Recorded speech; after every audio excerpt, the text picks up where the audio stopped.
and Prodigy being in the same room, although I believe Prodigy is in VR, so not sure if he's watching the camera feeds right now and ergo has witnessing um, Sybil's present situation. I believe Pyrette's in the same room as well.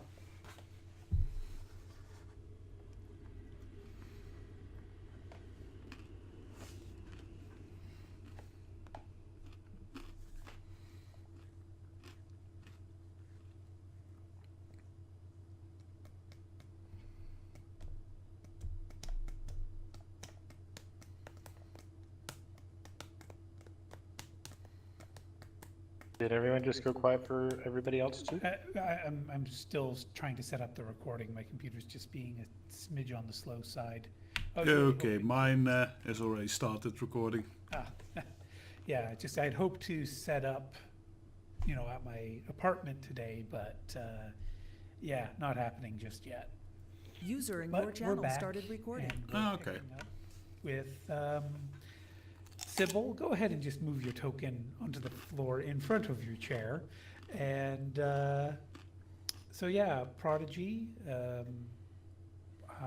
Please let us know what your present awareness level is.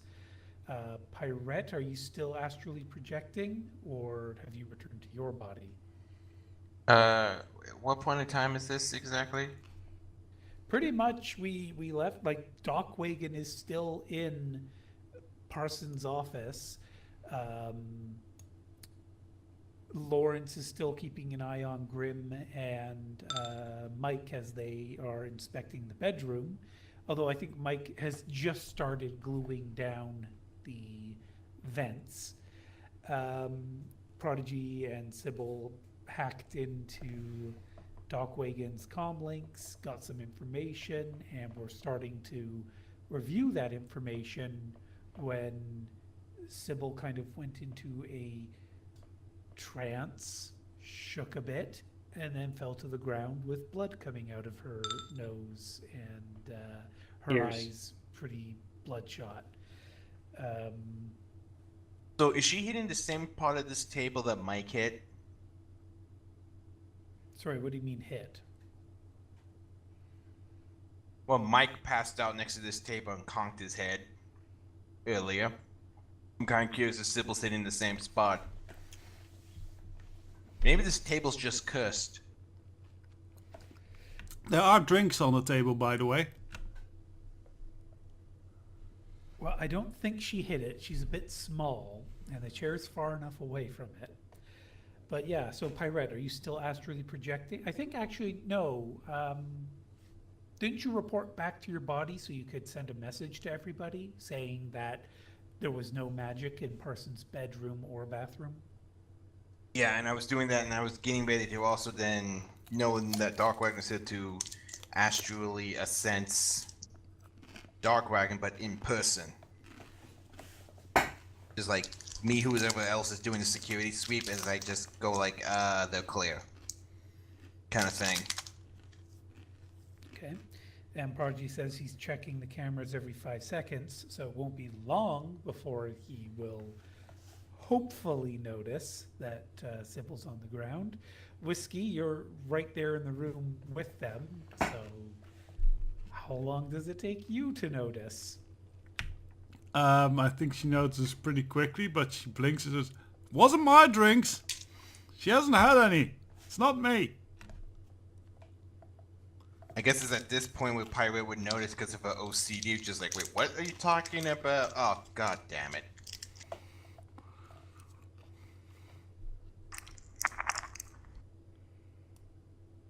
Deciding the private chat over our text thing to, so just our group, so Parson, Lawrence, and Wolf don't hear it, and just go like, everyone, Sybil just went down, and she went down hard. She's bleeding a lot. I don't know about bleeding a lot, but bleeding from places that would potentially give you concern. Well, if it's any kind of head wounds tend to bleed more or look more superficial than It's not a head wound, it's dump shock. Yeah, Taking you're a bleeding from your nose, Nose and ears. Yeah. It's basically burst capillaries rather than an actual, like, gash to the head. Yeah, but still, it's along the line that it looks like he just went into seizure or shock or something. Either way, Yes, bleeding yeah, from the head the- is not good.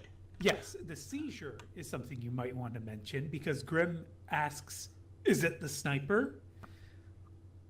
I don't see any holes on there. It looks like she's going to a shock or a seizure. Whiskey, hold her down. As I'm saying That's what Whiskey is doing, and probably getting some kind of a napkin of some kind to kind of stuff under her nose. Probably also want to get her something to bite down on, so she doesn't bite her tongue. It's not She's quite. not it's, seizing. yeah, she's It- not full actually body having. tremors. Yeah, there. Okay. What Hunter said. Yes. Kind of like you were stuck in ice water and then pulled out. You're just shaking really hard. Okay, so she's shaking, but she's not having like Full body flailing. seizure, yeah. But Yeah, Pirate okay. could have mistaken it because it is Pirate after all. And I don't have a medical degree. You just took biology at school, yes. Mm-hmm. West End Mike, what are you deciding with that composure roll? That was basically whether I ran over in a panic or kind of quickly but calmly headed that direction. So yeah, I'm headed for Sybil. So you're going to ask Wolf Davy to step out of the way, basically? Yeah, excuse me, and I will calmly walk that direction.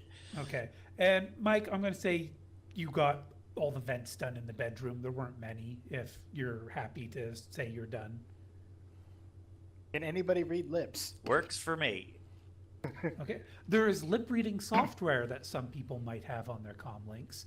However, Sybil never learned how to talk, so even if she's mouthing words, she might not be mouthing them with any great accuracy or skill.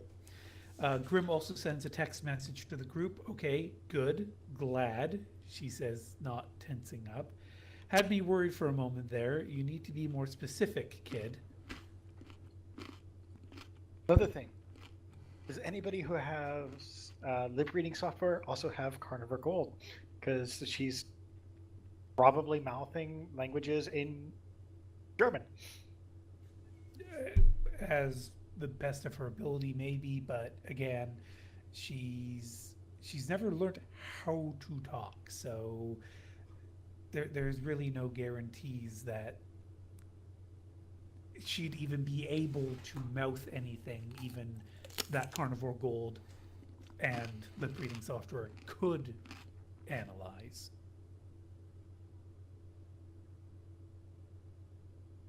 Well, there's one thing you guys do know. She is not sending any messages.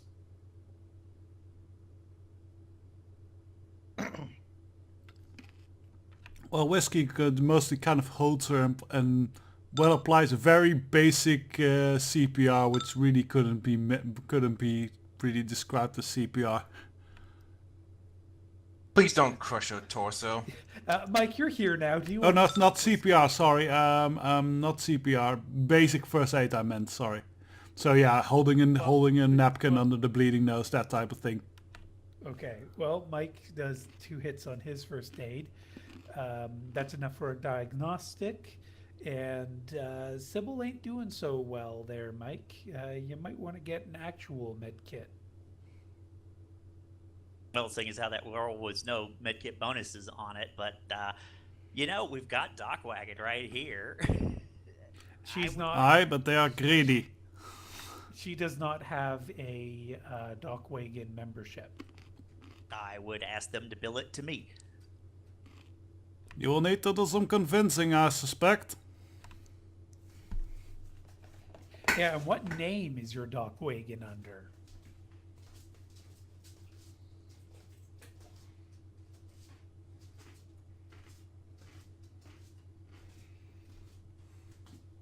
It would probably be under my rating 5 name, so not the same one I gave Davies and company.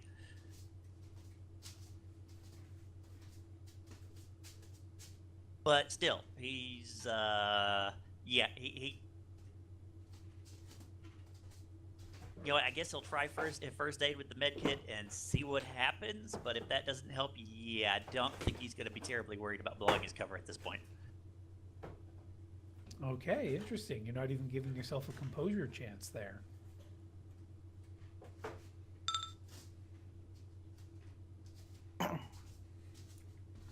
Okay, so Sybil, that'll be enough to recover from. Now, I believe you have to heal all stun damage before you can heal physical damage, so that's enough to tend to 3 stun damage.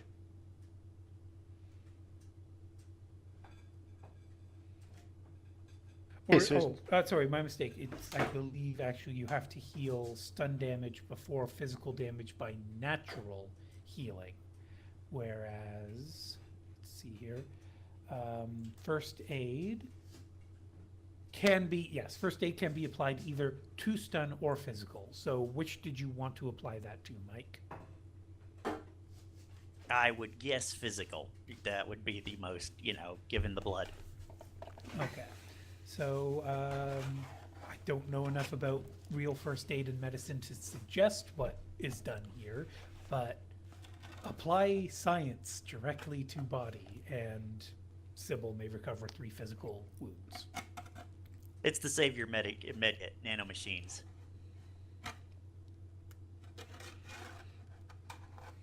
That's the answer to how it works. Nanomachines, son.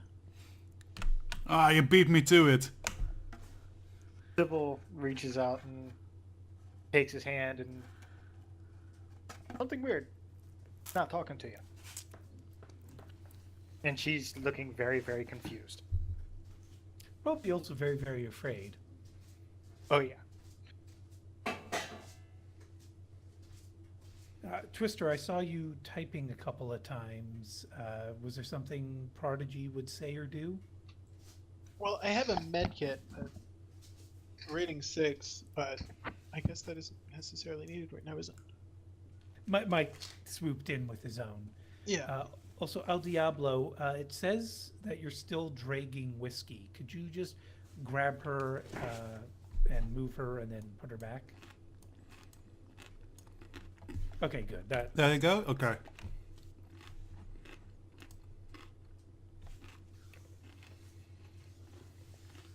But beyond the first aid, was there anything else Prodigy wanted to do or say?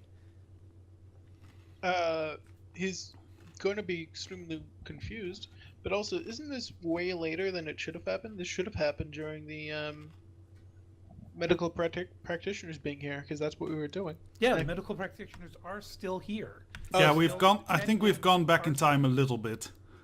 Well, no going back in time. It's all happening at Oh, the okay. same time. It's just Yeah, there. though. The last Oh, session we ended, the film crew was already there and such. Sorry. Well, no. Sorry, I only revealed their tokens to you. They hadn't actually arrived. Yeah. Sorry, I was just showing you what they looked like. Okay. In that case, should we not still be in the in his office with the? No, the- remember they kicked you out of the office so Oh, that they yes, could tend to him.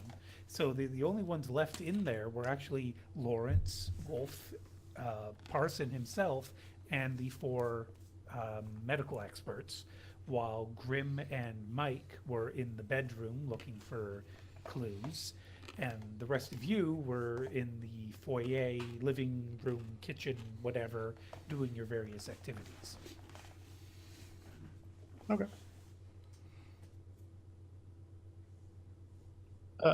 But then off my head, there's. Did we clean up all traces of our my connection? You never connected. Oh, that's right. Oh, did I not have to? All Did I you have did to was- connect to both sides to sniffer at the message sent? Under normal circumstances, however, I ruled that because I missed that rule at first, that I was going to basically force Dockwagon to funnel their connection through the building security node, as policy or whatever. So you only had to tap into that node to do the wiretap there, basically. Okay. And since we already have access to that one, because of building security, gave it to us. Temporarily, I'm pretty sure. But they gave it to us because of what's going on.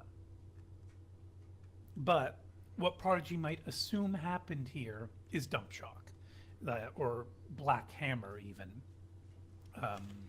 because that's the sort of thing that he would have knowledge of, being a hacker who runs in Hot Sim. That's what looks like happened to Sybil. You, however, Prodigy, aren't being attacked. As far as you're aware, no one's even snooping you. So you were working in tandem with Sybil, but no one attacked you, so...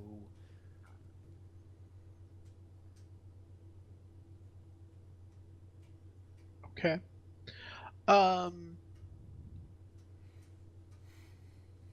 Then he's gonna. Well, I guess he can't really scan. Oh yeah, he's gonna scan her comlink to see if there's anyone connected to it beyond the people that I know.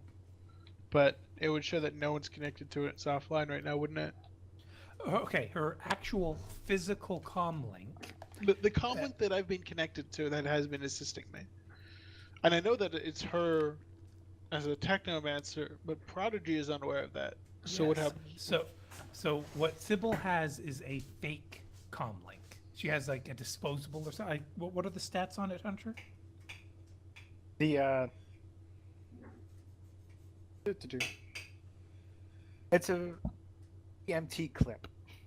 Response. Yes or no? But okay, yeah. Response those. 1, signal 3, system 1, firewall 1.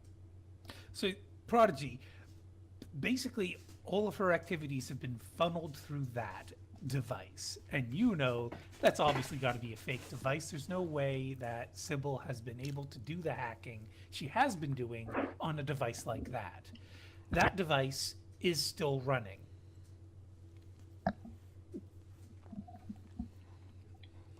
I see. Well, since can I just do not a sniffer? I guess it'd be scanned to see if there's any other comm links on her person. Yep, by all means, you can go ahead and do that. Also, you know, also Twister, go ahead and do a retroactive scan because by the way, you're still broadcasting. Yep. Sorry. By the way, I would suspect that Prodigy would have scanned her in the past just to try and find out where her real comlink is. Is that something he would have done? Probably. Okay, so 9 hits. You would have detected a source of a persona, but it actually, you know, maybe you did do this in the past, and it seemed encrypted to you in a way that you've never been either able to or never bothered to try to decrypt.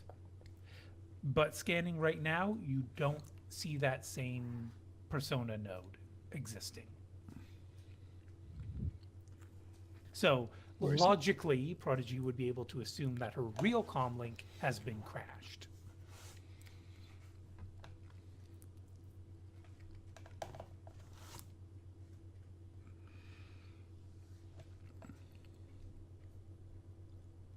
Does he share that information with the others, or does he make any decision Well, they based on probably that? wouldn't be able to really. Oh, you tell them that you thinks that she's being attacked, but he has absolutely no idea who or how long it's been going on because she just disappeared. What was that, like 10, 12 rolls or something? So that was the equivalent of like 2 seconds. Yeah, basically it was a very short period of time in the Matrix. Or in real life, but a fair amount of time in the Matrix. The equivalent of like. I And have this no is idea why how I much don't it do is. chips in my brain.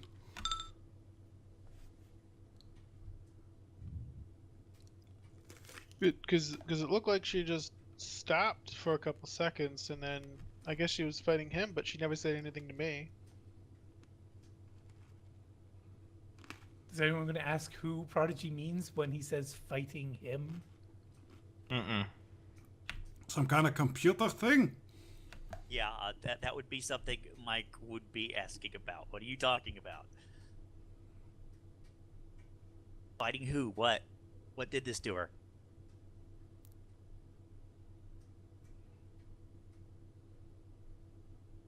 Well, that I literally started off by saying I have no idea. We were trying to hack, obtain person's medical information.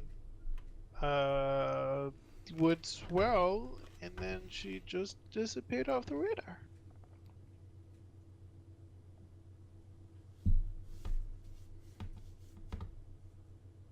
If you want to roll a judge intentions, Mike, you'll be able to tell Prodigy's telling the truth. I'll let you just buy the hits, because I don't want you to glitch this or critically glitch Yeah, this. well, in that case, I get 3 hits because I've got a judge intentions of 12. Yeah, so buying the hits, you'll be able to tell, at least Prodigy believes Prodigy is telling the truth. And how is Sybil looking right now at this point? She's probably staring up at you, scared and mouth trembling as if she wants to talk but can't. But that's, part And of the course. she keeps touching your arm and then letting go, then touching your arm. Like she's, you know what she's trying to do, but she can't figure out how to do it. He even goes over and touches her tablet, and it's like it's not even, nothing's showing up on her tablet.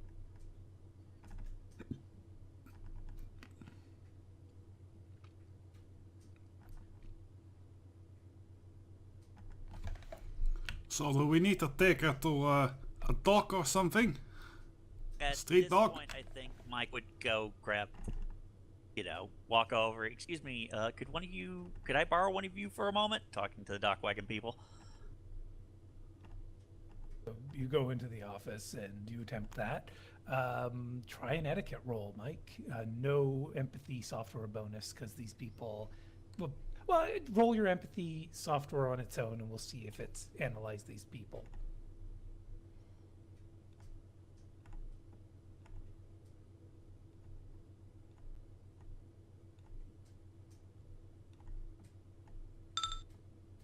You'll get a +1 because you haven't really spent any time with these people.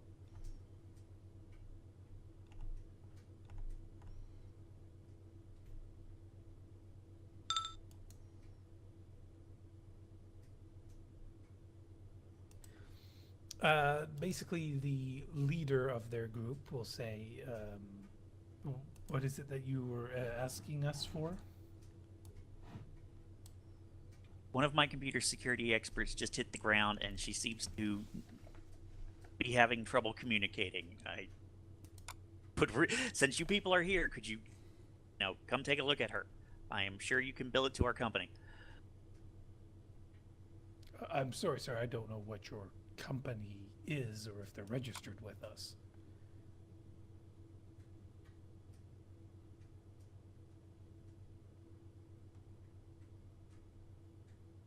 Well, if the company as a whole isn't, I know I am, personally. So please come take a look at her. The four of them will kind of look at each other momentarily.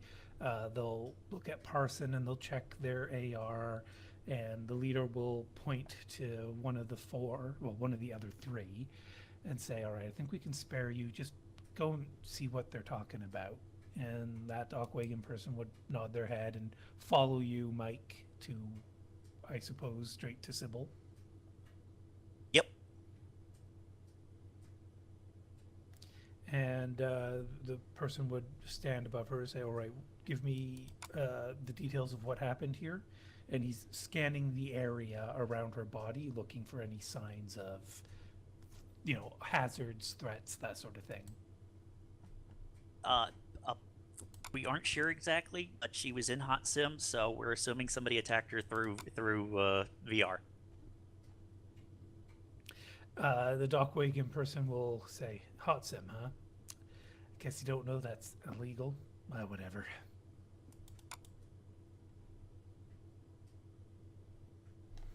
She's a computer security expert. I'm sure plenty of spiders run Hot Sim. Yeah. All right, let's see here. And he bends over and he starts, inspecting and checking. And That's not a real glitch, but what was that composure about, Sybil? Someone coming over to scan her because she doesn't have any technology in her.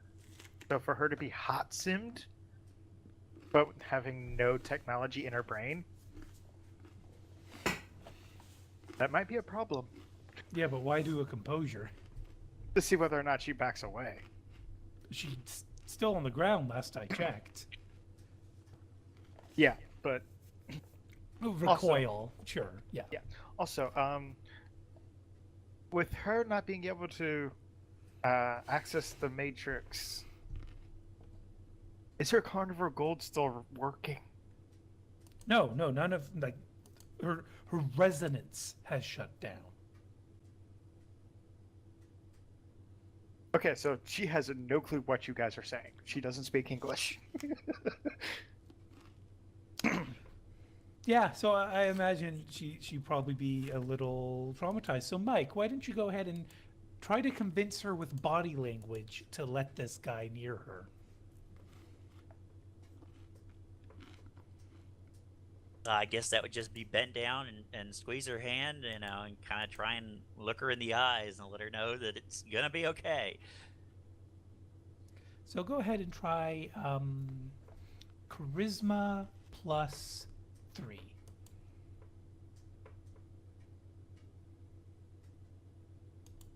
Well, you've also got tailored pheromones, so go ahead and add that bonus as well.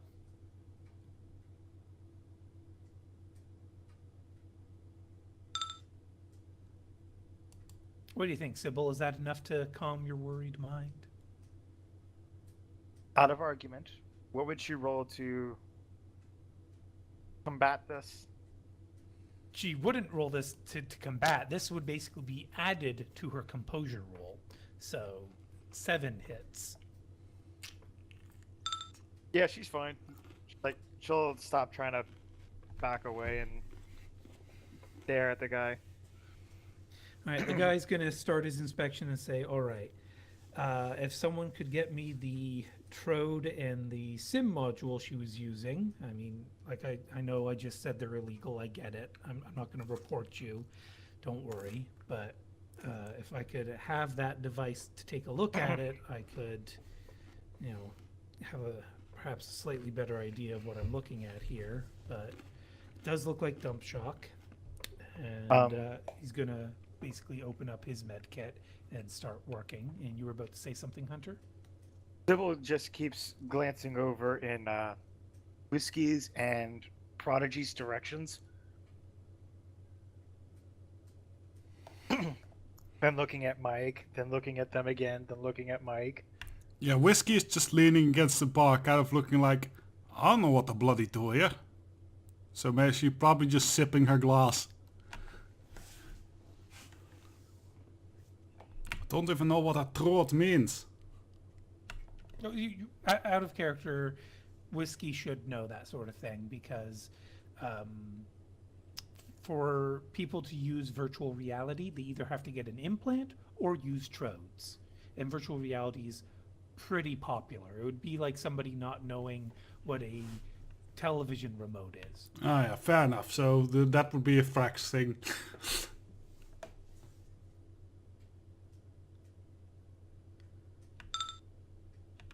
One last composure. Okay, Grim peers out of the office door. Everything okay with you basket cases? She asks. Fine with me.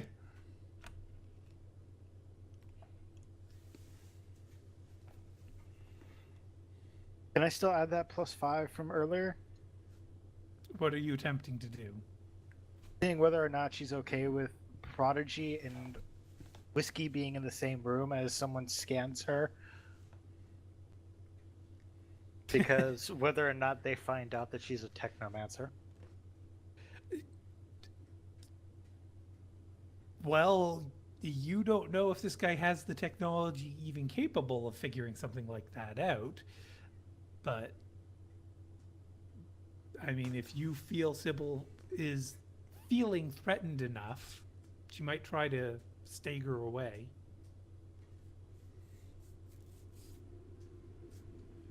She'll point at Mike, point at herself, and point at the dock wagon. Then point down the hall.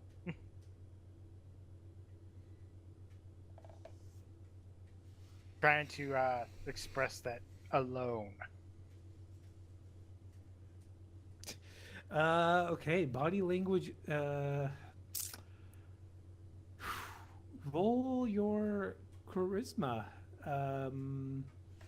Bearing in mind your penalties. What is your charisma? Like 3? 5. 5, okay. And your wound penalties right now? After healing 3 physical, she's at -3. You could maybe add intuition to it, since this is kind of like language communicating, and I know language is kind of intuition based. That's a very good point. So you should thank El Diablo there, Hunter, because I'm also applying a -2 penalty to Sybil that hasn't quite been explained yet.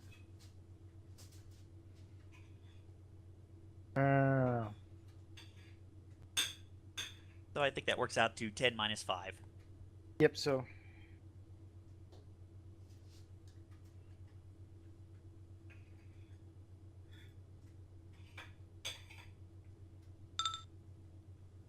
Wow, well done. Okay, Mike, you can either roll intuition ×2 or intuition plus logic, your choice.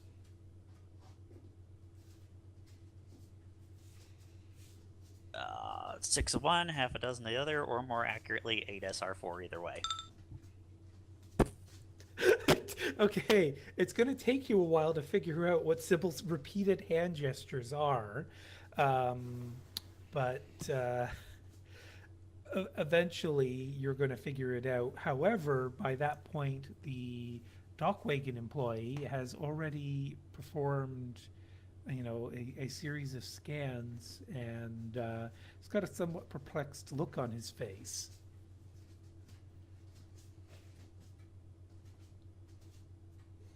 All right.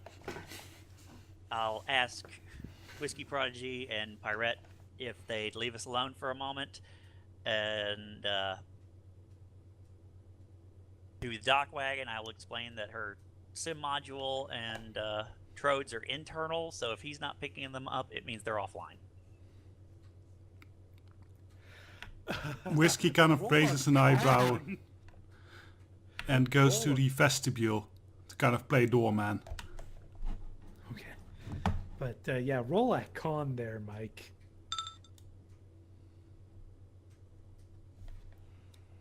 The Dockwagon employee says straight up, I've never heard of even Deltaware. That, sir, you're not a medical professional. You're not sure what you're talking about. I can tell you that.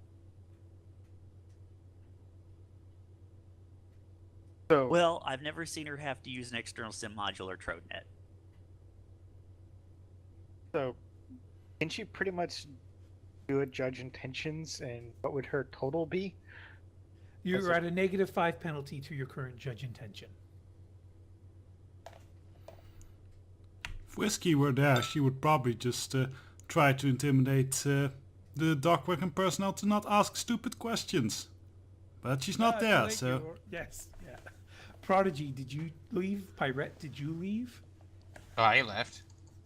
Oh, okay, because I thought your token was still there. I didn't know where you were. I just haven't moved it. I didn't know Where- where to move it, that's all. Well, where are you heading off to? I guess we'll just be on the opposite side of the glass so we can stare in at them. Me and Whiskey Okay. just behind the glass with Did you popcorn, take your drink? watching everything going. I bought the cocktail you made me. Alrighty then. Prodigy going back to his guest bed. Okay. So yeah, the Dockwagon employee will say, so I believe, in fact, well, he'll take another look at Sybil and say, Miss, can you understand me? Sybil, you cannot, because you said you don't know English. She's looking at him with a stupid look on her face, like, What the hell are you talking about? And- She looks very confused. And he'll turn to Mike and say, okay, hmm. How well do you know this woman, sir? Given that she's living with me, I'd say pretty well. Right. And has she expressed to you any pre-existing medical conditions? Well, there's the she can't speak naturally because of a Yeah, no, issue with her vocal cords. I'm picking up on that. But, sir, I may have diagnosed her with something, but I cannot, in good conscience, reveal that information to you unless you are medically or like next of kin. And she doesn't seem capable of giving consent right now. Mike will take a glance around to make sure everybody appears to be out of earshot. And lowers his voice and says, does this have to do with her abilities?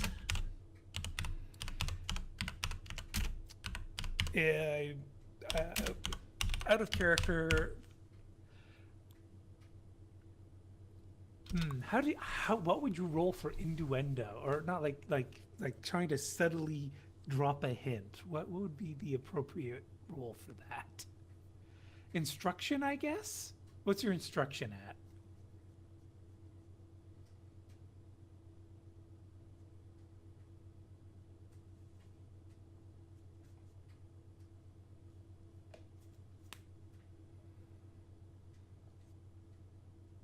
Do I get any bonuses to that in terms of tailored pheromones, the empathy software? I'll give you the tailored pheromone bonus, even though that's kind of a gray area with the rules as written.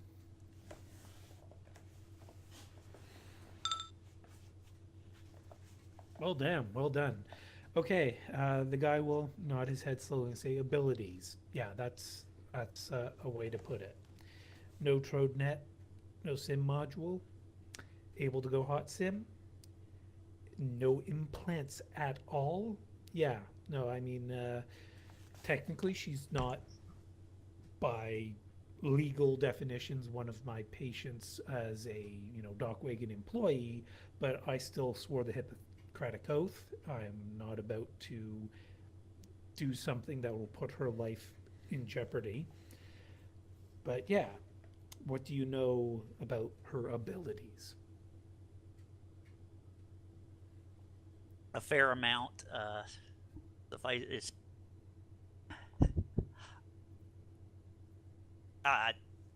Yeah, let's just go with a fair amount. Can you help her? Honestly, all I can do is treat physical damage related to dump shock, and I don't know enough about potential different physiology or the like. And also, out of character, Sybil, around this time, your resonance will start waking up again. So you will be able to roll Carnivore Gold at rating 1 if you'd like. So my software and all that. Yep, but you are still taking the -5 penalty. So basically, that's a total of -9. Whoa, -9? What? Rating 1 Carnivore Gold, which is a -4 to its normal rating, on top of the -5 that I'm currently Oh, at. yes. Okay, I see what you mean. Yes. I thought you were saying your grand total was -9. Like somehow we had gone backwards. Wow, great. 3 hits is enough. Okay, Sybil, you halfway through his sentence, you were able to start piecing the words together as your resonance started to kick on again.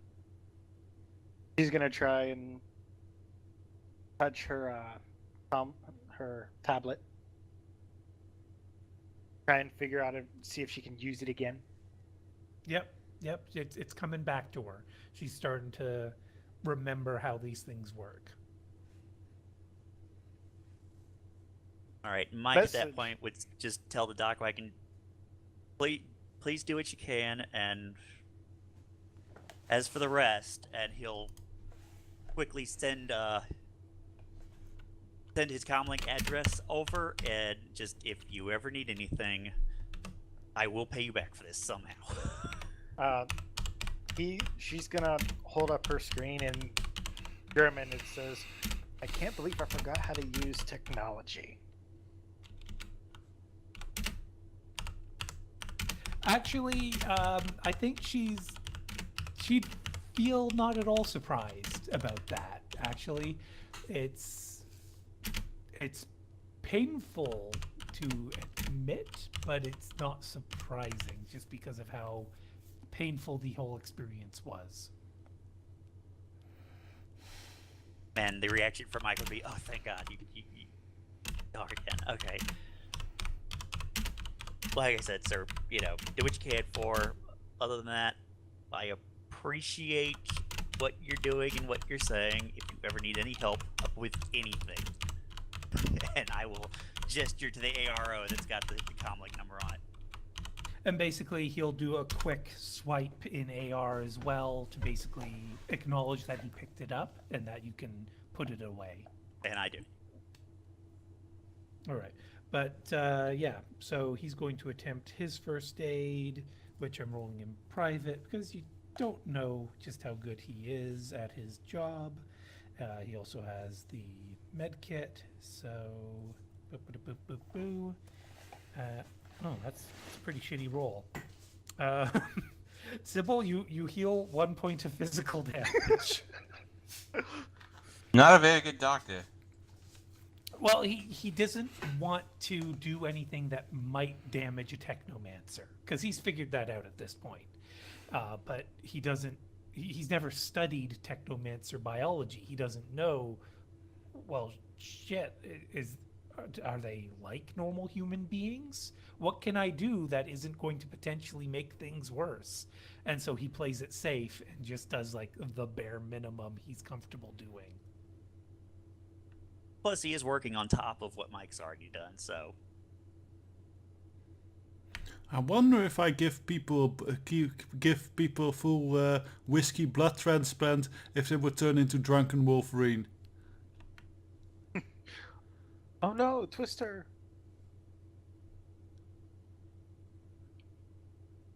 I don't know why. I've been having connection issues all day. Welcome back. I never left. No, On so my end. welcome back to the server. I'm not connected yet. My end. Just saying. Alright, I'm in.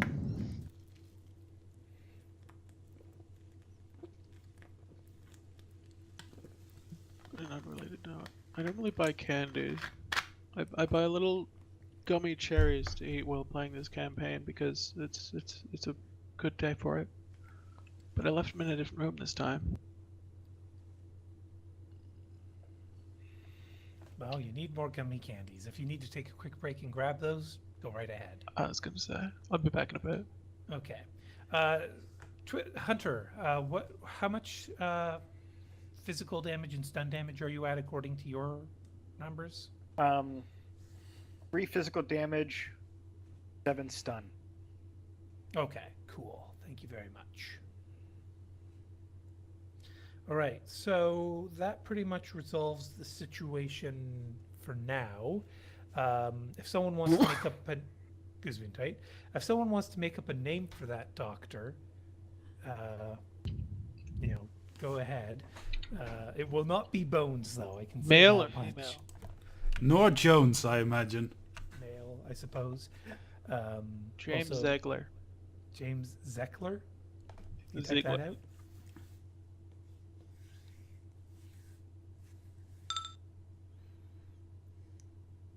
Okay. I'm just gonna. Oh, too late, Grim. Let you touch her.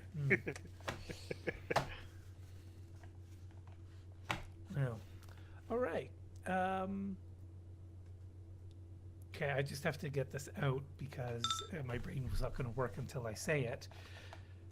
My dad's family doctor's name is Richard Titus. He goes by Dr. Dick. Be a good Dr. Dick? I don't go to him.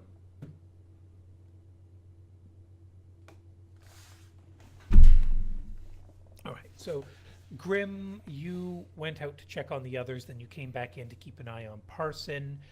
You finished in the bedroom. You didn't like push any further. You nope. Okay, but yeah, what you saw in the bedroom, nothing different from the last time you checked it. Using your MAD scanner, you found the gun. That was it, and the gun didn't have its bullets loaded. But if I recall correctly, you put the gun back where you found it, correct?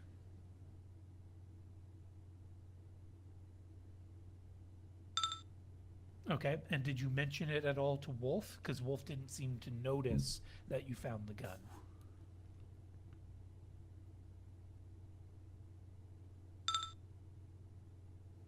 Okay, so she just told Wolf that Mr. Parson had a unloaded pistol in his bedroom. I left it where I found it. Okay. Wolf would say, I didn't know. What do you like? Is that? Could that be the murder weapon? He seems very confused and very concerned about all this.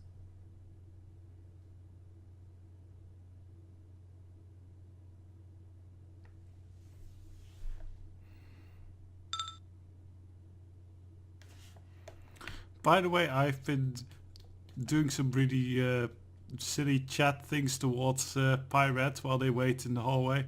Shall I post them in the server? Sure. But I was going to actually ask if you two were talking serious talk, but apparently not. And welcome back, Prodigy Twister. Mm-hmm.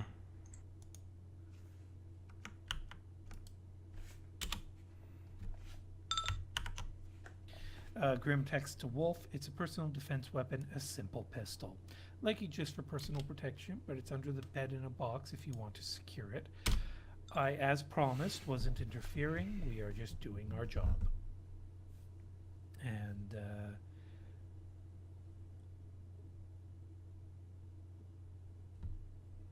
so basically just Whiskey is being playful banter with Pirate. Yep. Okay. And Prodigy, when you went off to the guest room, did you do anything else? Did you scan or review or hack any other materials? Did you overhear the conversation between West End Mike, Sybil, and the doctor in any capacity? Did they turn off their comm links explicitly? No, West End Mike did not mention he was shutting off any of his comm link. Then Prodigy heard everything.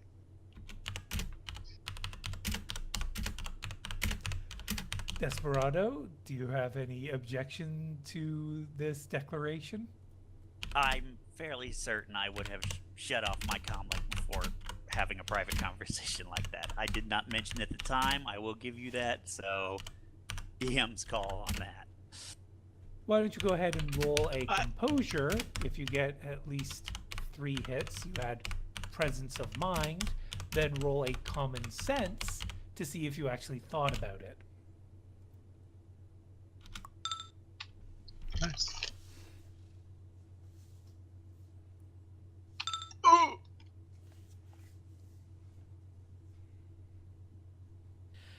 So I'd have to review the recording to get it exactly. But you were talking about abilities at first. The word technomancer didn't come up until much later. So with 2 hits of common sense, West End Mike, it would have been after the mention of her abilities and the mention of the fact that she didn't have a Trode net on her didn't have a module on her, and didn't have any implants in her. So, Prodigy, why don't you roll a common sense?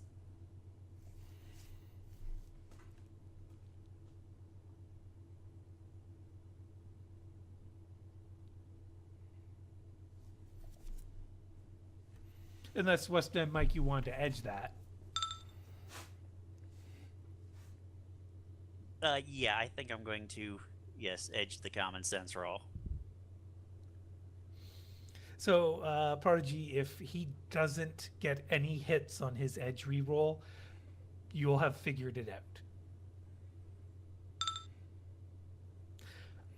But he got 4 hits on the reroll. So, sorry, Prodigy, you haven't quite unlocked the secret yet.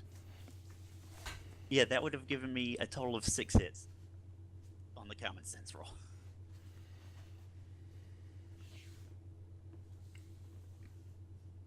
Don't worry, Twister. I'm sure Pyrette will eventually reveal it to Prodigy.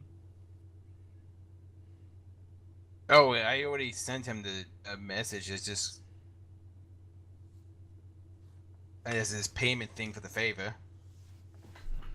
And We Whiskey and established- Grim being left out of the loop. We established last session that because Twister decided to do another composure roll all on his own. I didn't tell him to do it. He did it on his own, and he critically glitched. I had ruled that Pyrette's Pyrette saying she was willing to sell Sybil out to Prodigy was enough to convince Prodigy that yes, it was important enough to hack into Doc Wagon, that he didn't actually need you to reveal Pyrette's secret, and he would have told you that. So, Pyrette, did you reveal her secret anyway? It's the whole entire thing of, well, he did the job. He's gotta get paid for doing what I said I was gonna pay him to do. All right, Prodigy, do you share the medical information with the rest of the team? All I Hold on. sent it- Prodigy, do you share the medical information with the rest of the team? Yeah, he has no reason to not.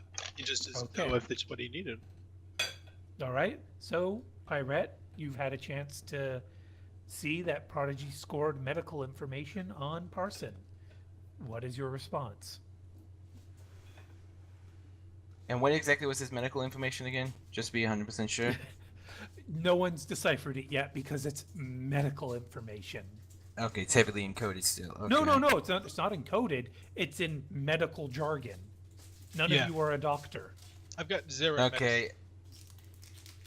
Could I use biology? Try to get Yeah, you can make a biology knowledge skill roll to see if you can understand. It's any gonna of be a this. very just like simple, basic view of it, Yep. but that's the No, best I got. Yep, that's correct. And is that I was just like I said for Prodigy, just sell him a Let's see, what was my biology? 8.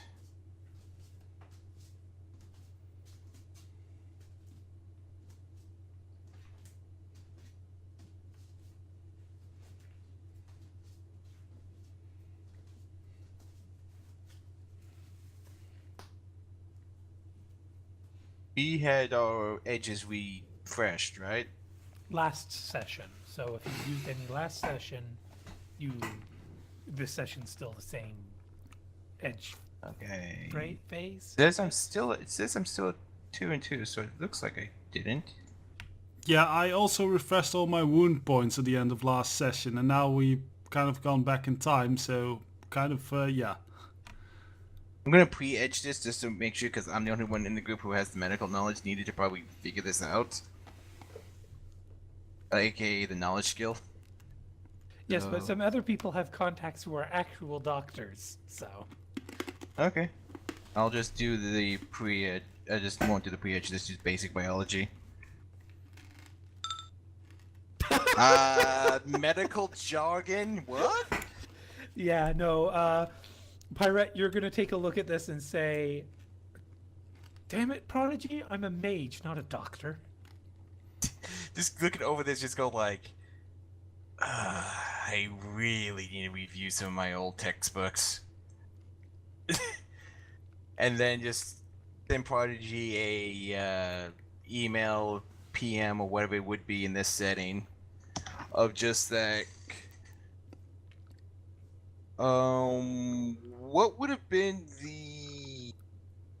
Let's see here. Pyrette's exact phrasing was, if Prodigy holds up his end of this, she's going to send him one word, and that one word will be the breadcrumb that will lead him to the truth. Pretty much that was your And- exact wording. I reviewed the Yeah, I was audio trying- log today, so. I'm trying to. Yeah, I know that, but I was just trying to figure it out exactly. It was just that. I put the video up as well, I think. I hope. Not You did indeed. technomancer, Yes, thank you, yeah, technomancy. What would be the magical term for a technomancer? There isn't one. Technomancers are Okay. technomancers. I mean, you could try to say otaku, but that was more of a Shadowrunner jargon. That didn't really make it out to the general public the same way technomancer did. Okay, then I'll just write down technomancy.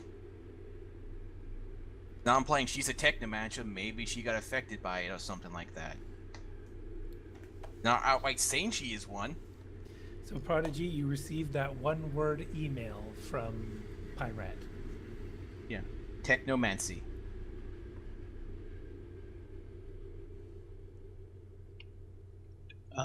Should I roll another common sense? Common sense, composure, whatever you want. Like, with the word that big, probably doesn't particularly need it. And this is probably going to end up with a critical glitch. Oh, the exact opposite of a critical glitch. The literal exact opposite of a critical glitch. You may, and the thing is though, Twister, how much does Prodigy even know of that outside of just offhand? How much does he actually know? His mother and his contact have, on occasion, told him about technomancers, but as far as Prodigy's personally aware, he's never dealt with one personally. Do I know enough about him? Yeah, no, like you know that technomancers are organic hackers, as it were. Like they have organic Wi-Fi. They're a mutant. There are rumors that they were created by AI, but those rumors are unsubstantiated.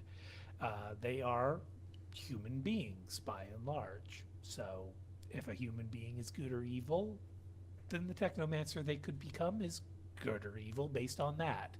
That word is that they don't hack in the same way that a real hacker does. That it's much more intuitive and, again, organic. That it's not logical, it's intuitive. Oh, technomancers use intuition instead of logic. No, I'm just saying the I know. way Prodigy would have been informed. Basically, someone would have, the Smiling Bandit would have copied a few of Netcat's messages so that Prodigy could learn about stuff from Netcat's point of view, kind of thing. Do you know who Netcat is? Off the top of my head, no, but I believe that Netcat was mentioned in reference to a guy that was threatening to kill people. Yes, Netcat is on the big Shadowrunner network, Jackpoint, the first one who revealed the fact that she was a technomancer. There's 2 or 3 more that go on that server. Clockwork is her arch nemesis, who basically threatened to kill her or sell her because he hates technomancers. We don't. Desperado, do we have the exact day when she takes care of him yet? No, I'm afraid not. That will require somebody with access to that novel. Okay, you don't have that. Okay. So we don't know yet if Clockwork is dead yet or not, but by this point, 2076, I imagine he has done plenty to earn the ire of everybody on that network. So no one's going to shed a tear when he finally does end up dying. Oh yeah, it was already mentioned sometime before that he had officially bypassed Netcat's own record for lowest rep.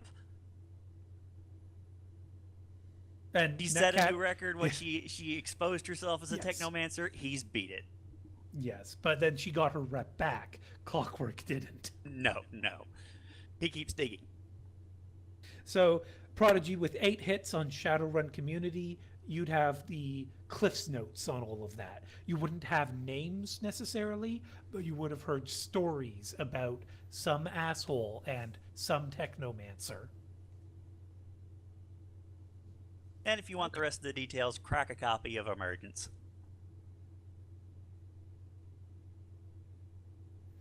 Emergence is the Shadowrun book that's all about the technomancers emerging.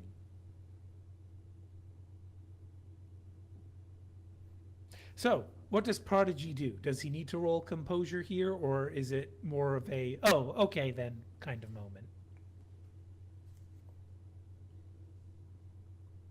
I'll roll composure just because that feels like the right thing to do at the moment.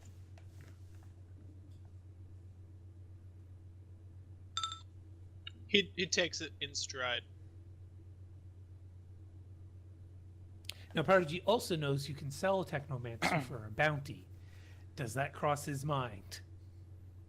Well, not really, no. He sells out Heinrich, but not Sybil. Well, he actively thought that Heinrich was a spy, and then he realized with the everything being the way it is, that that's probably not the case. With his comlink being kind of, gibberish, I guess. Yeah. So Prodigy feels remorse, guilt, and regret at having sold out Heinrich all those months ago, and is now less likely to sell out anyone else, even if they're worth more. Yep. Okie dokie.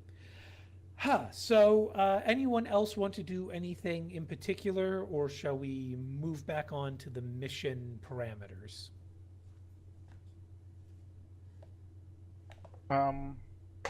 Just out of character. Sybil knows Pyrette's name. Did West End Mike reveal that, or where did she get that info from? She's almost always backdooring in Mike. Phrasing, but okay. She's almost So- always connected to him. So, Mike, if you didn't disconnect Sybil during that meeting with Professor Gabriel, then yeah, Sybil would have seen the photo of Pirate with the name Lindsay Kelly on display on the old-fashioned laptop that Gabriel had. He would not, and that would be a pretty big thing for him to pull access from Sybil right now. Yeah, so then Sybil, you also know Pirate's legal name. But she knew that Um, it was Lindsay when Whiskey greeted her as Lindsay. She also knows that Whiskey's real name is Rose Yep. because that occurred on Grimm's mission. Okay, well, did you ever do research on that name? Not yet. Okay, then. So, in any event, is there anything else anybody wants to do right now before we proceed with the rest of the mission? Nope, I'm good.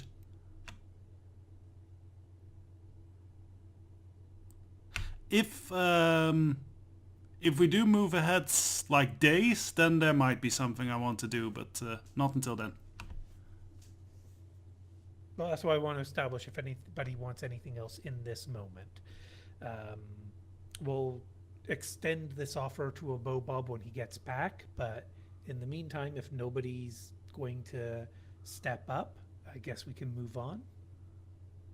I believe so. Sybil's probably going to go lie down in a room somewhere. Oh, go ahead and move her token then.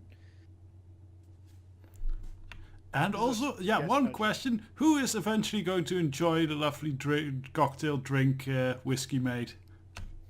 Weston Mike, are you gonna sling one of those back? Note at the end of last session, Parson slung one back, so Yes, I recall. I think he had two actually. I'll split one with Sybil. She can't hold her liquor so well. Are you sure you want to do that? After the day she just had, I think she's going to be sleeping it off anyway. Yeah, she's taking a nap, so he needs it. mostly I'm very curious if Prodigy drinks. Too young, are you kidding? Yeah, exactly. That's why I'm curious. I want to corrupt the youth. What do you say, Twister? Huzzah? Wait, are you saying Prodigy actually drink alcohol? No, Oh, no. okay. You said Twister. Yes, I was asking you, Twister, what I Prodigy made did. I made a joke. He'd probably stay in the room while everyone else was going drinking. Okay, well then eventually Whiskey will see the glass that Prodigy did not finish and kind of shakes her head with disappointment and finishes it for him. Pass the glass.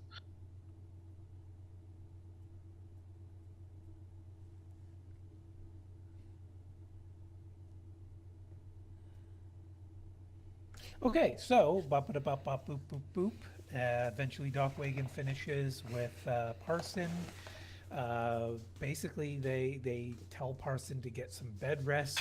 Parson refuses. Wolf pleads. Parson says, "I will take it easy until my crew gets here." And Wolf says, "So we're moving ahead with the plan to bring people in to do the Tridio." And Parsons like, "Of course we are. I am not giving up on this election, no matter how many death threats, no matter how many headaches, no matter how many blackouts or amnesia bouts or whatever it is. I am going to finish this election." And you can kind of see Grim, that a little bit of pride and inspiration wells up inside of Wolf, seeing just how dedicated Parson is here. But Wolf shakes it off and says, "One last time, sir, I really want to encourage you to take it easy. You know, we are so far ahead of the polls. We haven't really slept at all." And Parson's going to call him on the bluff, basically. He says, "Haven't really slept." And Wolf will kind of avert his gaze and say, "Well, I mean, there's been a 2-point drop." And Parson's just going to cross his hands and stare at Wolf and say, "Yeah, see? 2-point drop. I have not... I should have had a 2-point gain." And instead, Grimm says, "I mean, I know I'm not a politician, but I mean, couldn't you say delay it and, like, make it grander?" Oh, I hope Bob's all right, by the way. Grimm says, "Say something like not wanting to tread on your dead rival or something." And Parson will look to Grimm and say, "We already delayed it. We already postponed this because of Bamford." And you can tell that he's got a bit of bitterness in his voice when he says Bamford's name.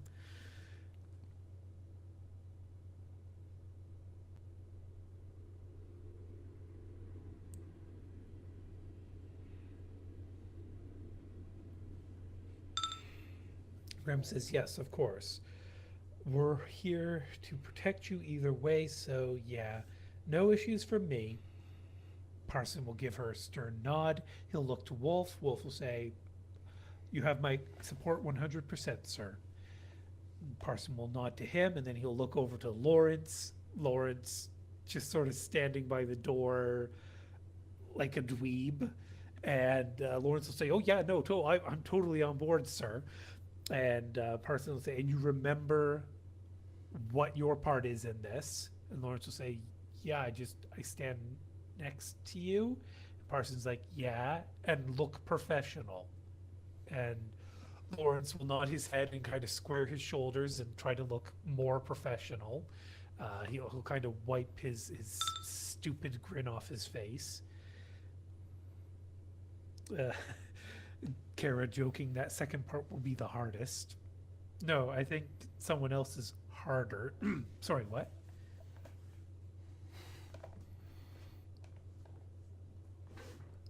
But yeah, overall. Oh, the notes and the painting. Prodigy, do you want to make a analyze roll with, or yeah, I guess analyze with the +2 for analytical mind to decipher the latest cipher message? Sure.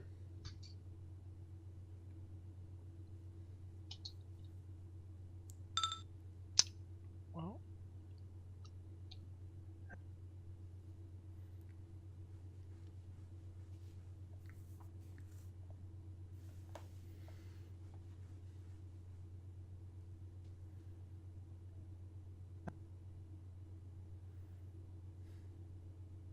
Having some trouble there, Prodigy? Twister? all right. 26 SR4 equals 26 SR4, hits 11, ones 5, results 5, 6, 5, 1, 1. I've disconnected. Oh, okay. Can you copy and paste it into TeamSpeak? I will trust you that it is accurate.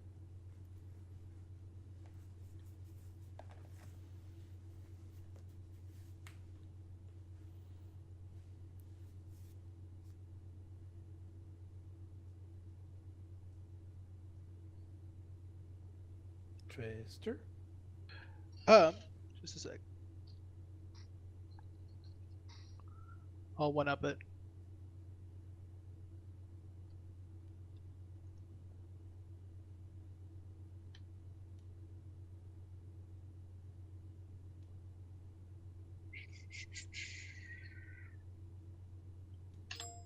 There.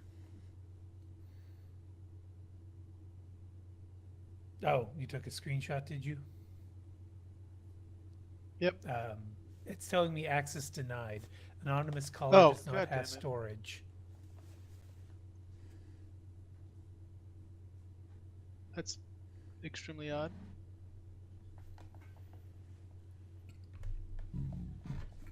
Yeah, I've got a Well- feeling that maybe Discord has modified their ability for people to view attachments. No, if they're I not can't run- view it myself. Oh, okay. I think I did it too quickly.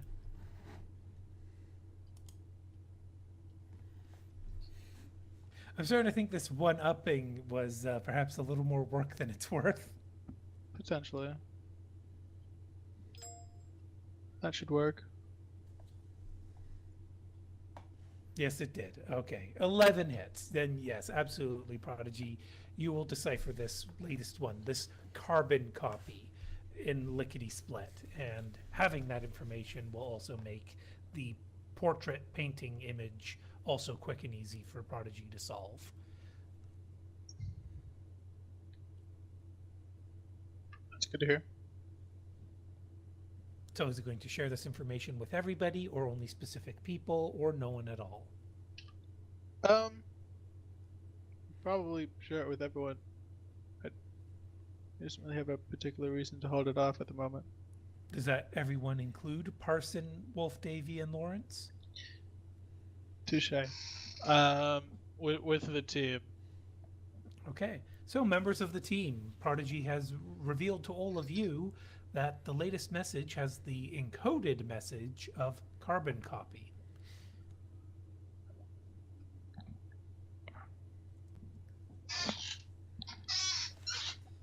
Very squeaky chair there, by the way.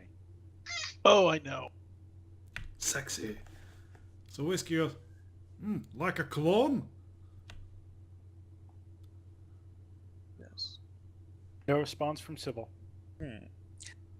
Maybe Is Sybil being spiteful to Prodigy, or is she sleeping that quickly? She's sleeping. Okay. Mike, you were about to say? maybe that'll make some sense once we make some sense of the information you dug up, and I will try and call up Bonamy and see if she can make sense out of this. Okay, what is her connection rating?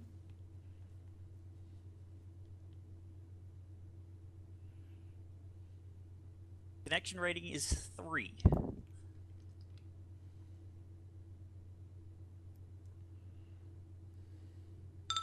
Okay, and wow, geez. Okay, go ahead and roll your etiquette without the empathy bonus and without the pheromone bonus because you're doing a phone call. You can't smell someone over the phone yet. Does her loyalty come into that? Yeah, sorry, yeah, loyalty plus your etiquette. Yes.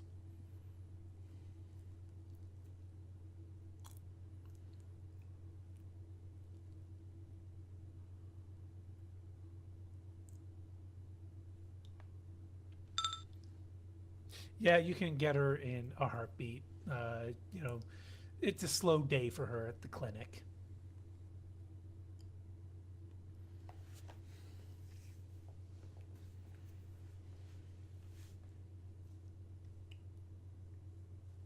Desperado? Oh, well, I saw you typing. Oh, sorry. No, I'm not typing. My apologies. But I will explain to her that we've had somebody who's been behaving strangely, and we were wondering if she could take a look at this and see if there's anything in here that might explain why, neurological or something. Don't ask how we got it. And then I will forward a copy of what Prodigy sent us. Okay, and she'll ask, well, I mean, it's a slow day, but is this something you need an answer back on ASAP or, you know, I mean, You could, I do have my own paperwork here that I was trying to catch up on. this is pretty important. I mean, you know, you take an hour or two certainly, but I'd like it by the end of the day if you can.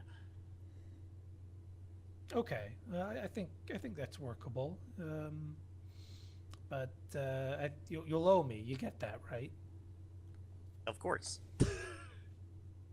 Out of character, did you include Parsons' identifying information, or is this no name listed?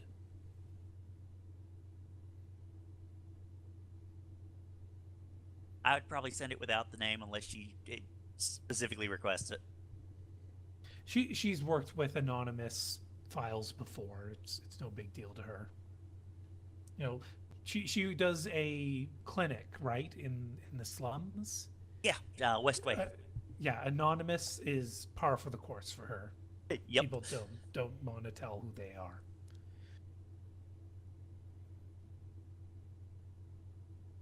Okay, any other particular actions or events anybody's doing today? Whiskey might actually ask Parsons a bit about his politics, his policies actually. You won't need to, because when his crew show up, you can basically sit in, and the debate coach will ask him those questions, and he will respond to the debate coach. So you'll be Okay. able to get that sort of information. Was there any particular question you had as a player or as Whiskey? That you Yeah, Whiskey is mostly interested on one, his stance on relations with Tiernanog, and two, on weapons, weapon legalization, and substance legalization. Okay. The question about Tiernanog is not likely to come up in a municipal election.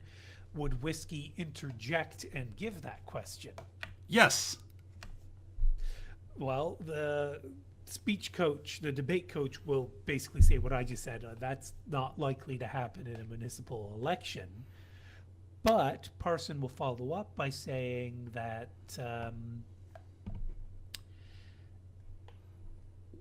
he, rather diplomatically, he will expound upon his belief that with understanding and mutual respect, that we could rebuild the damage that was caused from the splinter way back when.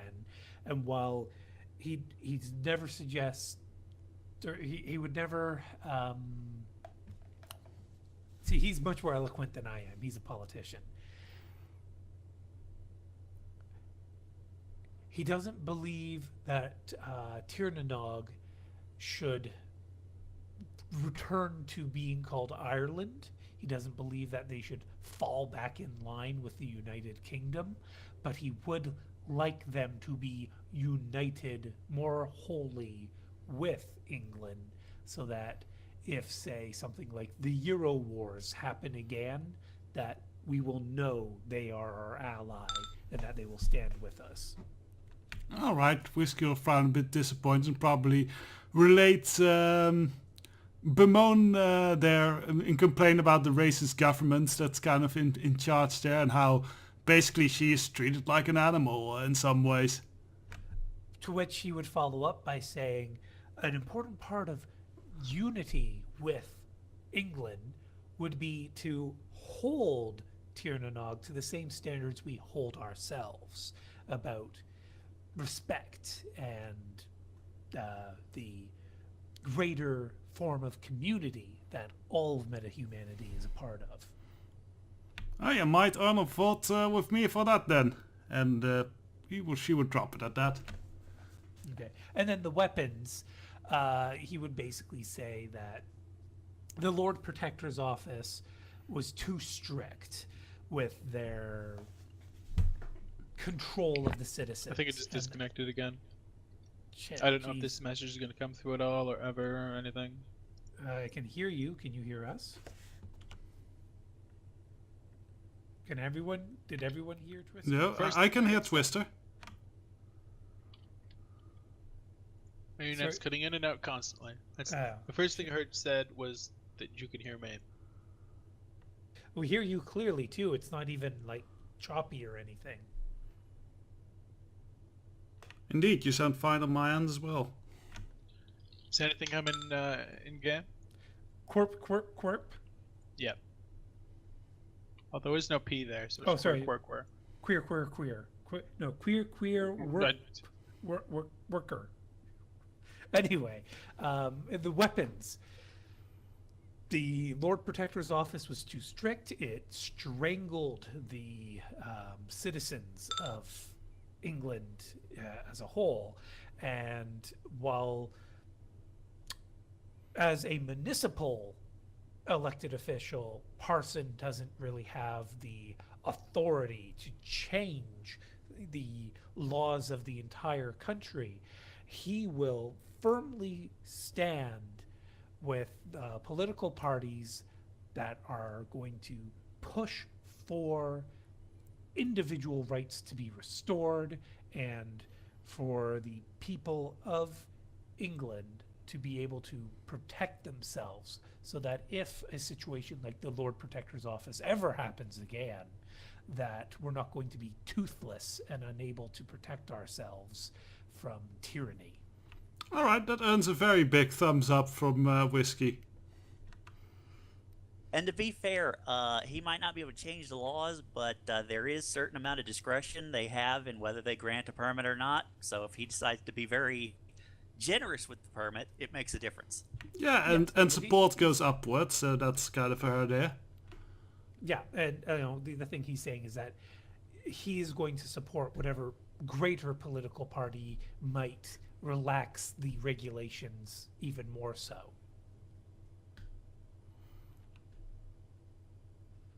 All right, well that's all then for Whiskey, I guess. However, the debate coach will encourage Parson to also stress the importance of, keeping the citizens safe from the criminal element who might also get their hands on those weapons. And Parson would, do a little follow-up about making sure that the police, and then he'll look at you and say, and approved private security private security enterprises also have the appropriate equipment to meet the needs of their protection and service responsibilities.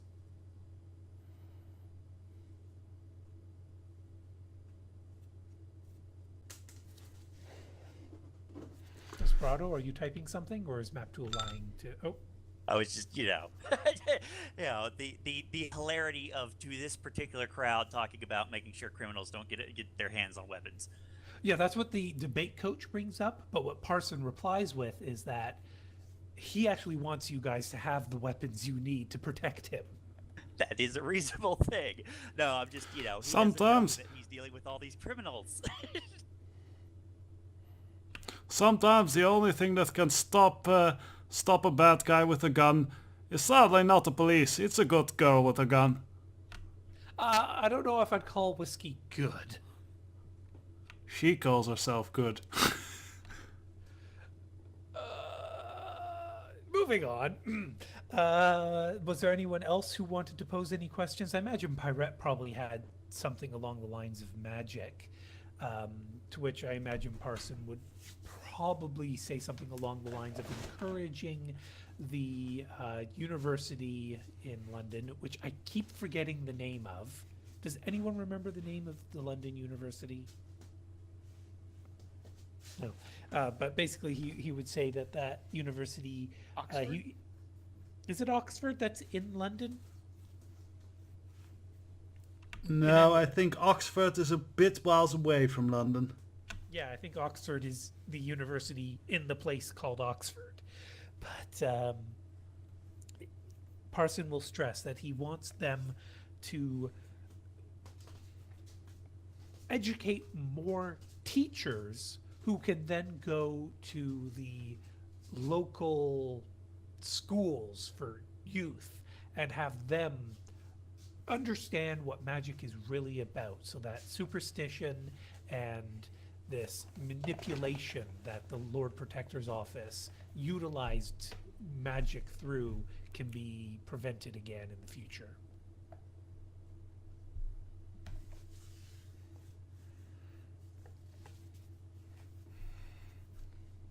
So there are a ton of them. There's Birkbeck, Royal Holloway. You'd have to narrow it down. The one that exists in Shadowrun. But in any event, that answered about everybody's questions, queries then? Yep, for Parsons. And that day, the next day, Whiskey might want to have words with Mike.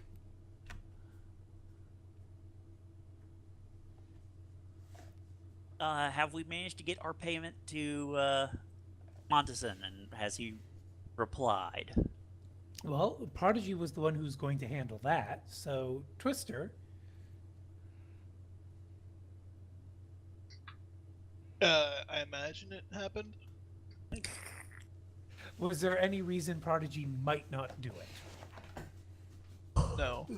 All right, so Prodigy, go ahead and deduct 100,000 new yen from your bank. Yep. Oh. At the end of the day, when Sybil finally wakes up after a long sleep, she sleeps until about 9 p.m.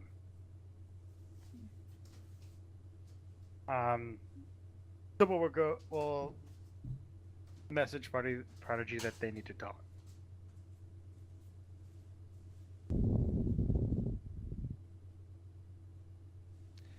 Twister, were you going to say something before that? Not really, but I guess he's handing the stick to Monteson. He'd probably look him in the eye and like hold on to it. No. Remember, he said drop it in the mailbox. Oh yeah. I got nothing. I just put it in the mailbox. Sorry. Didn't want to steal your thunder, but just wanted to make sure you're clear that Prodigy's not going to Yep. be meeting Monteson face to groin today. Face to Face knee, to more kneecaps. like. He'd probably leave a bug in the sky. One of the well, not in the sky, but somewhere Just resting on the corner of the building, basically. Yeah, basically somewhere he felt it would not get nabbed.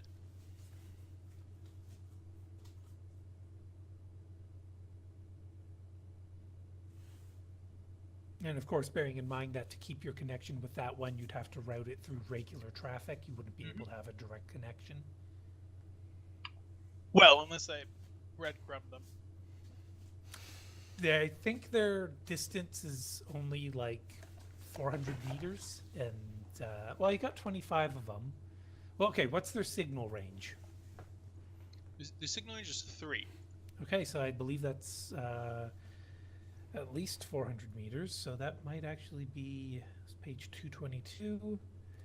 Signal range of 3 is 400 meters, and you got 25 of them, so 25 times 400. Unless, well, you wouldn't be using all of them though, right? Probably not, no. Okay, that would be about 10 kilometers if you did use all of them though. And our London map, I can't remember, did I actually get this to scale? I don't know. Oh, 1 hex equals 100 meters. Cool, okay. So I'm going to go ahead and measure this. Oh yeah, that's I've switched to the London map, by the way. yep. So about 90 hexes, so 90 times 100.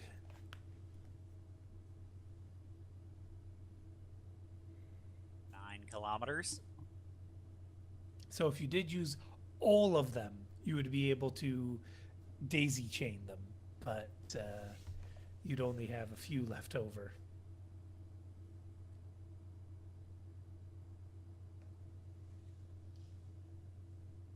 And then good luck getting the ones at the end back. Well, if they're daisy chaining, he just tells the one furthest away, you know, they only drive up to like, yeah, they only have 6 hours of operating time and they don't move very fast. You would have to physically go out there and collect them. It wasn't particularly a big thing. I was saying it offhandedly to make sure that he got it and then would have video proof of it happening. Well, his mailbox goes right into his building. It's not one of those mailboxes outside. Mail slot. Sorry, I guess mail slot would be the Okay. better Yeah, phrase. that would have been nice. Even still, I imagine you want to keep an eye on his place just in case. Kind of, but at the same time, I feel like he would know as soon as I did that. No, it's your call if you want to have a drone at his residence or not. Sure. At the same time, instead of leaving that one, I might leave the flying eye, which, although it's a little bit more expensive, has a signal of 5. So that's not. That's 4 kilometers. Yeah, that's a little bit closer, and has a little bit longer lifespan.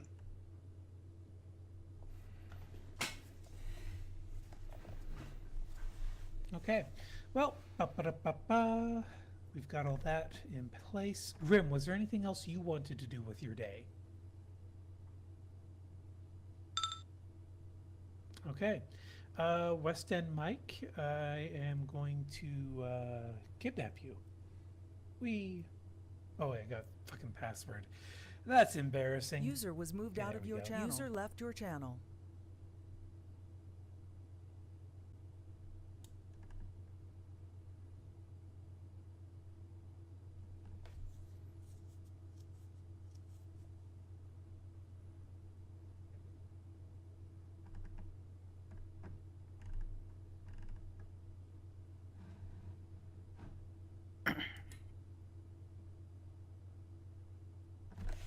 They've gone quiet, right?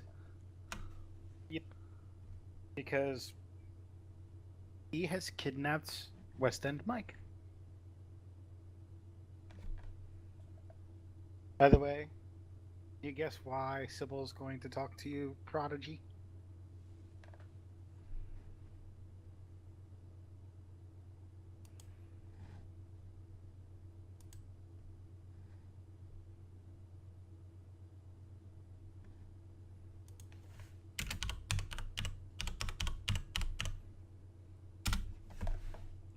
She did not hear.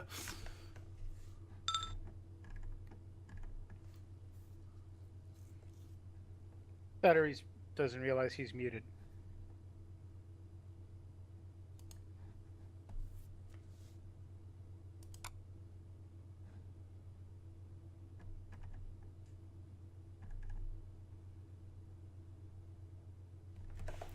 And I'm quickly going to look up some info about Tien and Ark to hope I'm not talking bollocks.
Welcome back.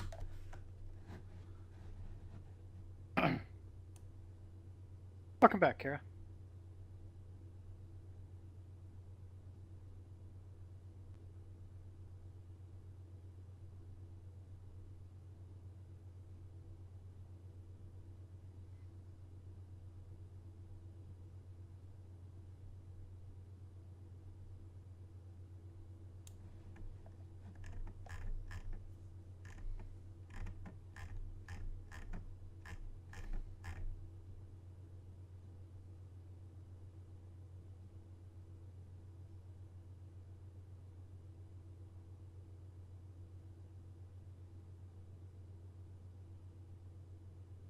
User was moved to your channel So, as recording. West End Mike has had a certain revelation. What does he want to reveal to the other Shadowrunners in the party?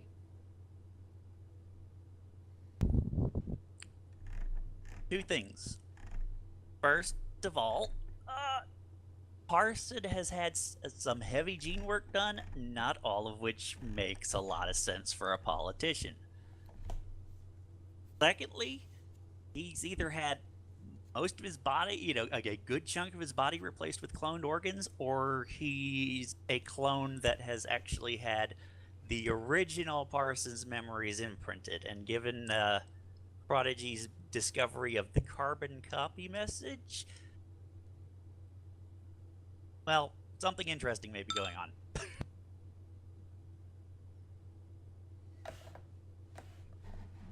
So basically, Mike spills the beans. He doesn't leave anything Pretty much. back. This is, I believe, need to know information. Okay, so do we want to have this discussion right now? Or do we want to pause the recording and then come back to what you all decide after the fact?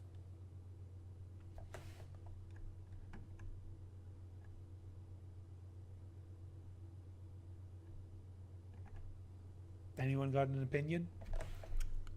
Well, I suppose I don't understand what these words mean. I see the either. Like, I understand the last line you post, but double elastin, dinomatin, qualia. Okay, those are the that is the request Mike had of his doctor. So that message there is specifically for West End Mike. Oh, okay, that's not all the that weird with- genetics that Parsons has. Well, it is. And if he chooses to explain what that is to the rest of you, that's his call. I was asking as GM, do you all want to discuss this in character now, or shall we take the break and talk about that when we get back? I'm fine either or. It's been 2 hours. We might as well take our break. Okie doke. Does anyone object to a break?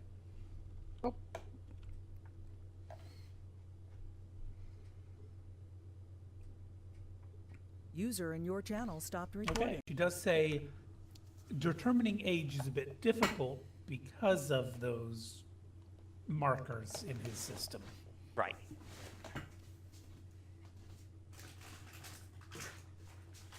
Hence the probably not a decade ago. I don't know whether it User goes in your back channel started 4 or recording. 8 or what. Okay, so yeah, quick rundown of what was decided and discussed. Mike has his suspicions of who and what this Parson is, with the possibility of this Parson being a clone of the original Parson, or maybe just it is the original Parson with a lot of cloned organs. Grim says that doesn't matter though, because he's still the one who's going to be paying the check for them to protect him. So clone, original with cloned organs, doesn't matter. We're still here to prevent him from getting killed.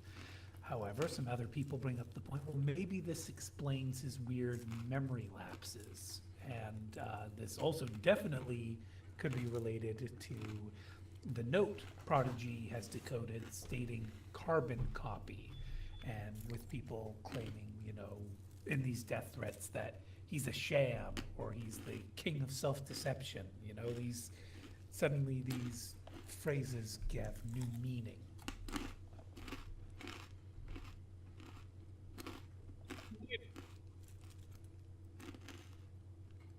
Am I missing anything? Was there any other points? Did anyone relate the whole how Parsons reacted to Lawrence in character to the rest of the team?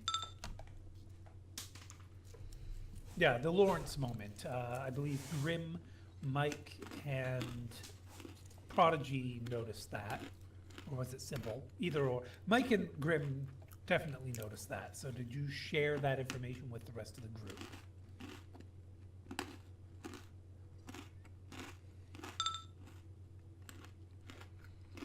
Yeah, it would be mentioned. Last time it was the pen that snapped him out of it. This time it seemed to be Lawrence that snapped him out of him. If it is related to clone tissue, I don't think Lawrence got the brains to be an geneticist.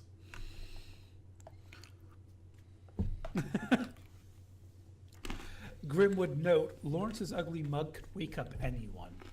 Good question. How long? We probably already know this, but out of character knowledge, do we know how long ago Lawrence started working for Parsons? For Parson, about 6 or 7 years ago.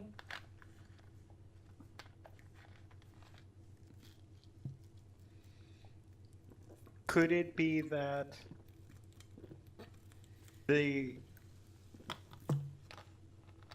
persona that is we're dealing with now, the normal person, has had a connection with Lawrence before the clone parts started being put in? Well, probably be best to do a data search on that. See what was going on in Parsons' life 6 or 7 years ago. Are you able to tell the age of a BioWare? With the correct material, like scanning equipment and lab. That's what I'm looking for. With the correct lab equipment, you could potentially, yes. Of course, everything I've noted so far has been actually gene work rather than BioWare. It's true, but if there's clone material, then it's possible that there is additionally BioWare now. Yep, that is very possible, likely guess, yes.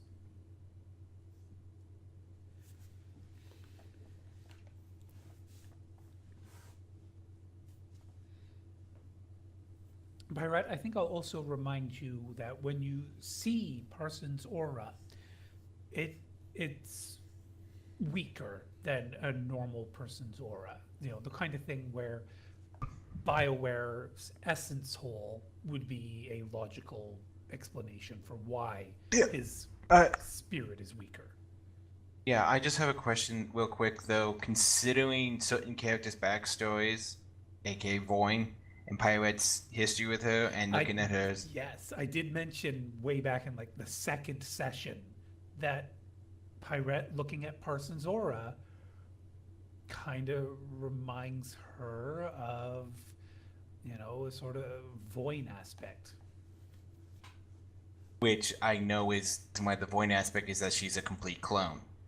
No, she's not a complete clone. She does have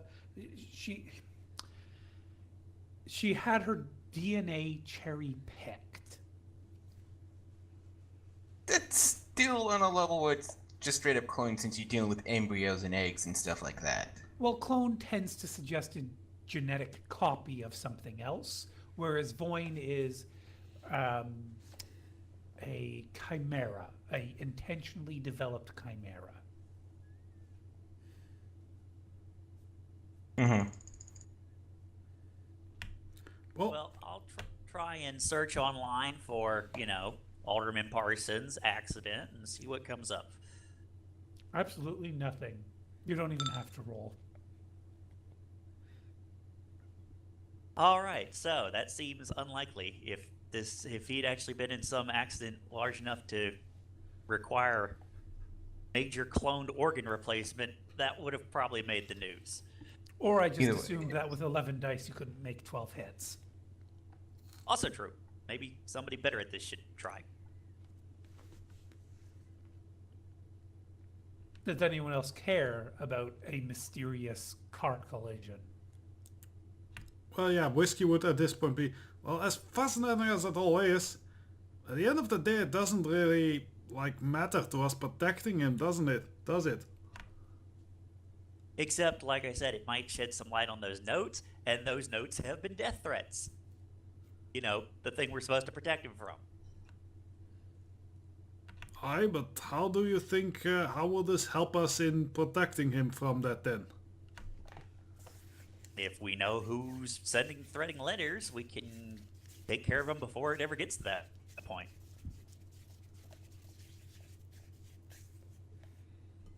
I mean, see what happened when we figured out what was up the Reganoo Guild? Now we've got one less person trying to shoot at Parson. Well, actually, two less. You Fair don't know enough. that. You don't know that yet, though. You were promised, but you believe Montesin to hold up to his end of the bargain, but you don't know that he will. Yeah, well, true. But I mean, the point is, finding out the source of these threats is, without a doubt, useful for protecting him from said threats. Fair enough, so nothing I can really help with, I fear. I mean, I got all my gene work done back in there, so I doubt that's the same doctor.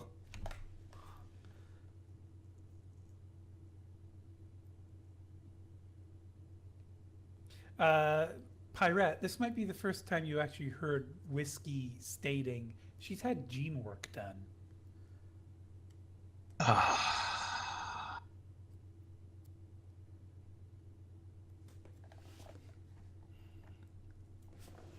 At least I think I have. I know I have BioWare. I think I also have some gene work. You do have one second-hand, quote unquote, genetic optimization of your body. Since you can't actually get second-hand genetic treatment, basically this was low-quality work. Basically, you Yeah, got this I done by a imagine. street doctor. I haven't heard anything from Prodigy or Sybil. Well, Sybil's asleep right now, but Hunter, out of character, could suggest some things. But yeah, Prodigy, Twister, very, very quiet. Yeah. I'm sure that it wasn't a 12 plus dice answer in investigating if he's been in a car crash. It's been done quietly, on purpose, not on accident. Sorry, not via an accident. Now the question is there anything that we can actually do to find it? Because if the two answers is Wolf Davy knows about it and Wolf Davy doesn't. Either way, he won't give us the answers. That's why it may Well- just be that they kept it quiet. The fact that he was in it. Yes, but at the same time, doesn't mean that I'll be able to get it. Me specifically, definitely won't be able to get the answer out of it, and they have no reason to start talking about it. So I highly doubt I'll be able to intercept a call between them, even if I Well. wanted to. Try some data search digging. On what? Well, like I said, Alderman Parsons, his life, his I already history. did that. I think I got 12 hits on it last time, actually. Yeah, and Prodigy's previous searches on Parson have indicated he has worked in this career 30 years, since he's about 25 years old. He has worked with the Lord Protector's office until that changeover happened, and he just, like that, he was already on the winning side when the dust cleared, and he had been on the winning side all along, kind of thing. He's a very shrewd politician.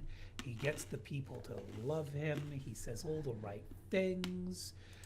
His highest popularity was in the high 70s. His lowest was still over 55% of the people in the village voted for him. The guy has had a non-stop perfect political career.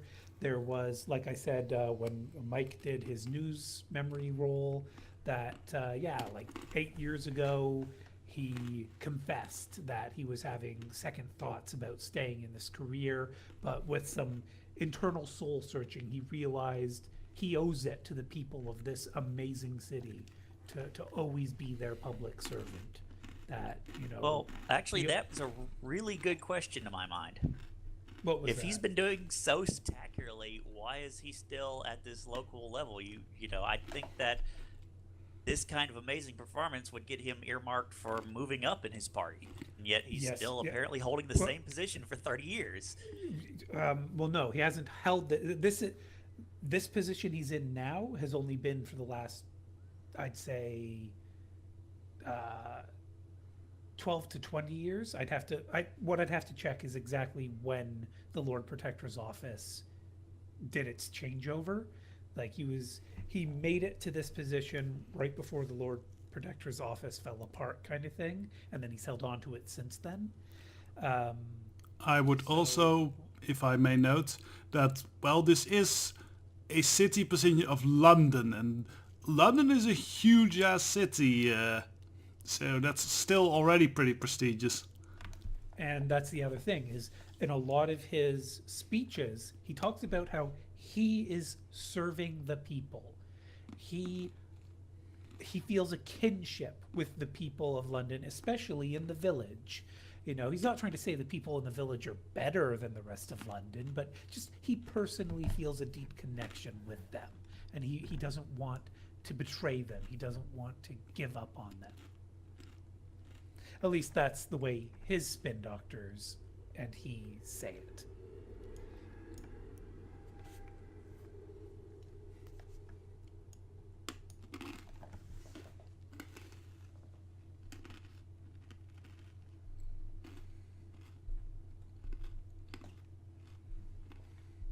No one wants to comment on that?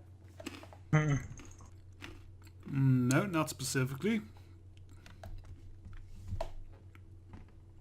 Desperado, that still makes sense to you, or does it still smell fishy?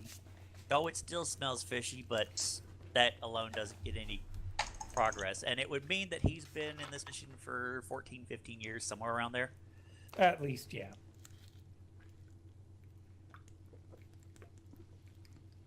So, well, you mentioned this 8 years ago thing. Is there any digging I can do on that? What kind of digging do you want to do? Another data search or something else?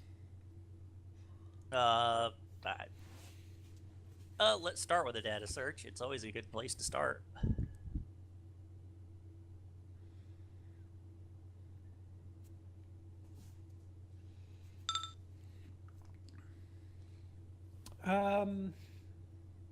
With 4 hits, you're not going to find anything because, oh no, when was Crash 2.0 was 2062 or 2064? Either way, I guess that's less than 8 years. Yeah. Oh, okay, yeah, definitely. So yeah, you'll find some blogs of other people within the sort of London political sphere talking about how, you know, the rumor mill is saying that Parsons ready to retire. You know, he's had a good run of it and he's ready to say goodbye. And then he releases that public statement where he says, yeah, I admit I was thinking about it, but I decided no, I'm staying in the race. And then all those, you know, doubters just sort of evaporated. But there were still a few people who say, well, I know he was at least honestly thinking of quitting back before he said he's not. So, you know.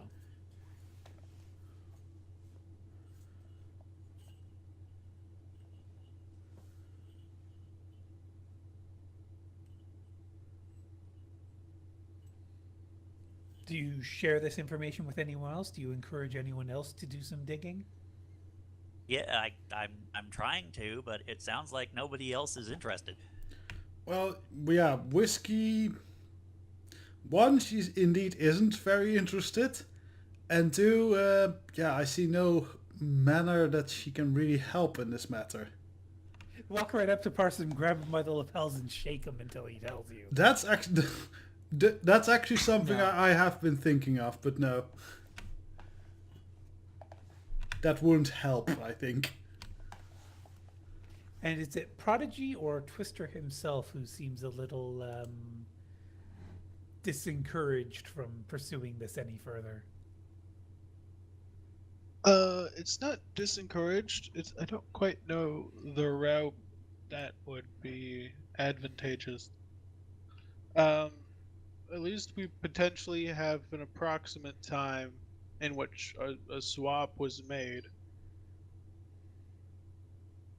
If if the clone was if the clone replaced Parson, um, when Parson decided to step down, and whoever it was that decided to replace him then, because they wanted Parson to complete doing something, it potentially means that either they had Parson working on something that he's still working on. So, has Parson been doing any extremely long-term um, projects, I should say? Yeah, keeping the village as one of the better places in London, making deals with various companies, both big and small,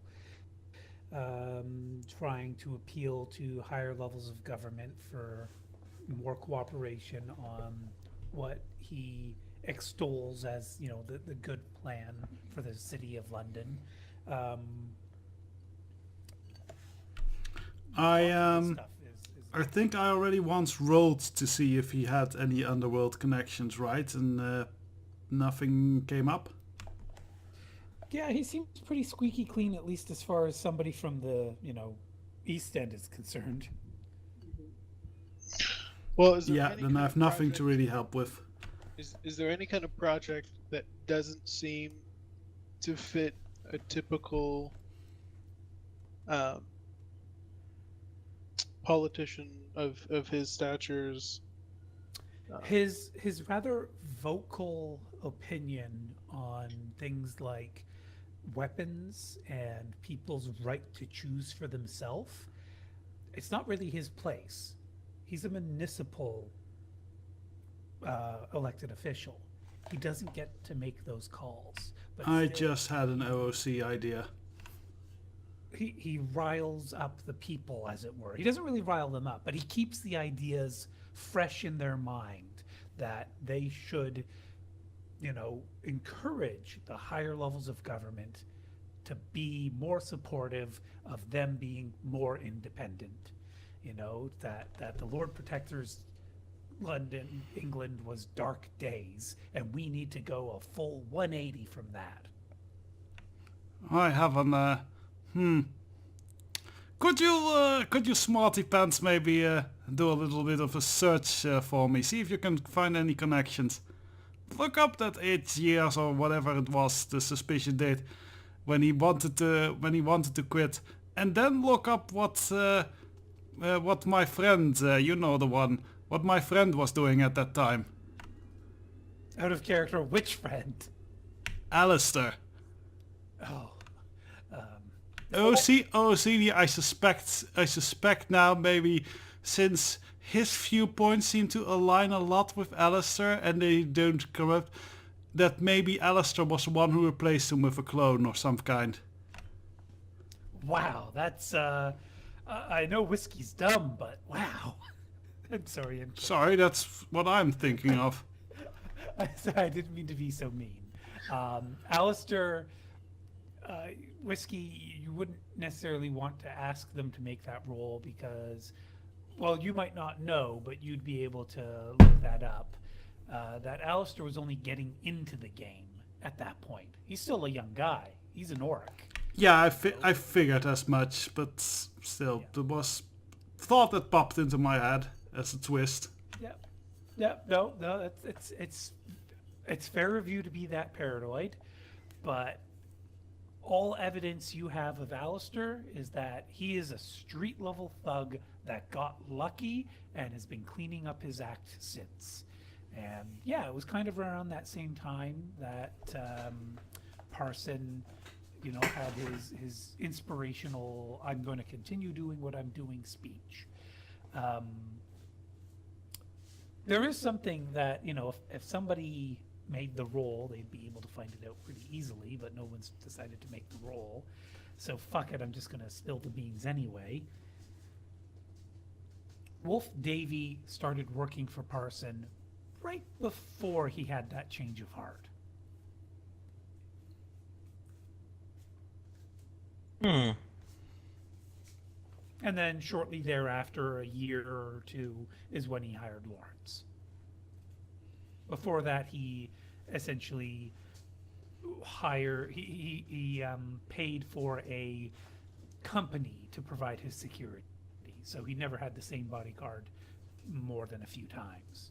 But then after, spending some time with Wolf, he eventually hired Lawrence as part of his, proving that what's a nice way to say reprobate?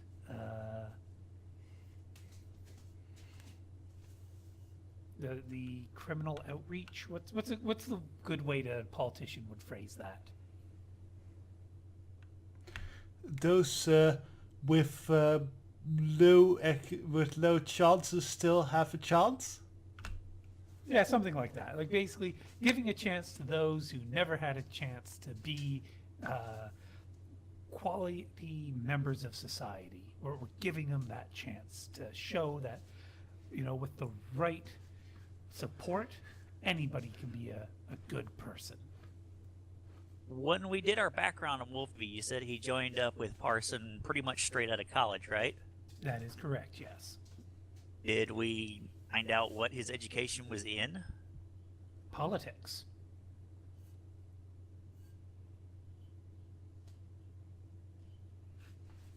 He basically graduated within the top 15 of his class, but not the top 10.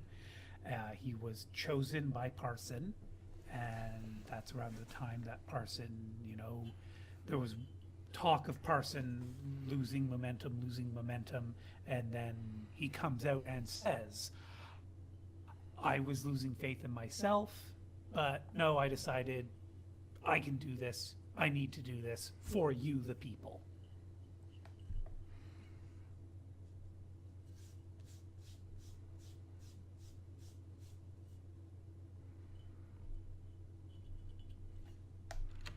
Well, I'm mostly out of clues myself, so.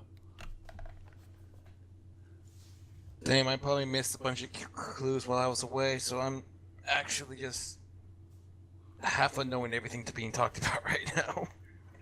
I think we caught you up on most everything. I mean, other than the Sybil situation, I think.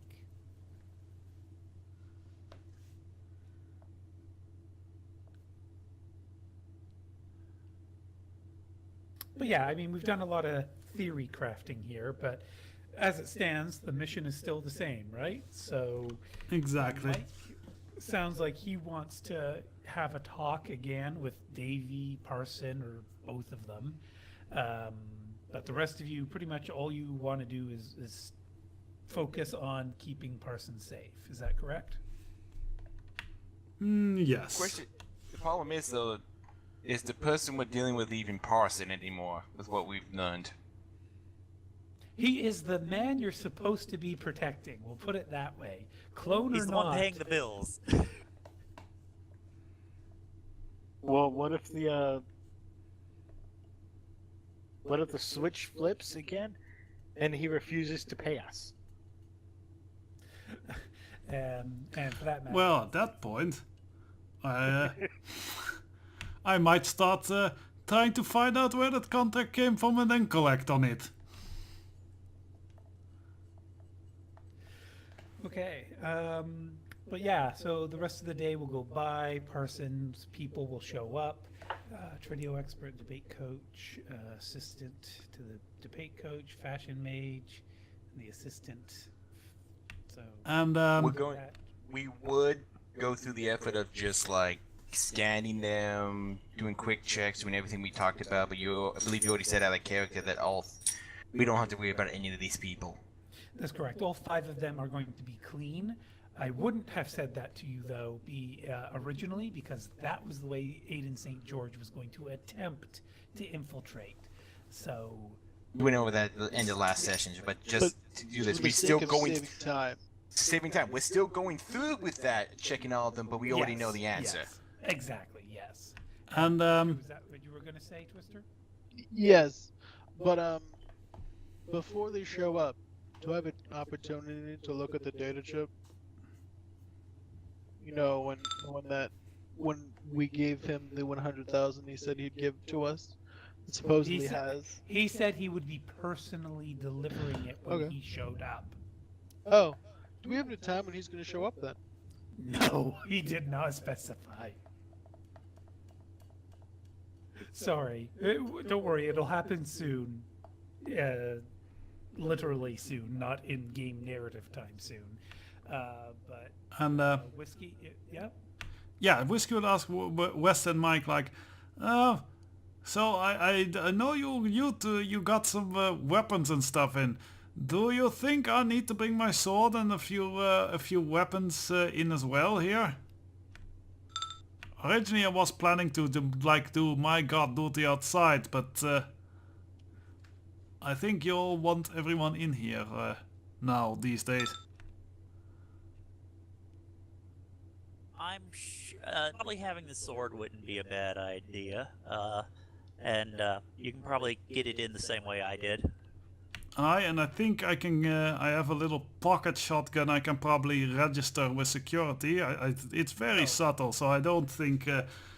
We already established, no, you can't bring that in officially. But you could ask Prodigy to... The have pocket a- shotgun? Yeah. That thing Okay. is not street legal. Yeah, because it Let me counts put it as like a this, sawed off. he pitched a fit with one of my pistols. I don't think she's going to be keen on anything even remotely heavy coming in. Alright, well, I got a pocket shotgun and I do have something special, though I don't use it too often in close quarters. Then maybe that should stay outside. I probably have the most legal weapon in the group, which is just a heavily modified taser. No, I have the most legal one. It's these guns. Oh, you dumbass. You were supposed to say those were illegal because they're so, hot. But So say, yeah, but saying that they're perfectly legal and then you have these limp, biceps, and it's just like, Well, I mean, it fits Prodigy. He has literally Yeah, one it does. strength and one body. And, Oh my one gosh, agility. he would lose it in an arm wrestling contest against Pirate, well, who is yeah. very unphysically active for She- dwarf. Well, that's just it. She is a dwarf. So inherently, she already has an advantage over some pimply-faced teenage human. I know, I was just saying, just even by dwarven standards, she's incredibly weak. But it's just like, oh my god, how did you survive with ones in all those categories? A Well, we sneeze would kill you. What we should do is put Prodigy versus Sybil in an arm wrestling match. That would be the most pitiful and depressing arm wrestling match in the history of arm wrestling, probably. Okay, but listen to this. Prodigy does have a gun. Notice Highly illegal. It's highly, but it won't do any damage. He can't aim it, and it doesn't shoot very quickly, anyways.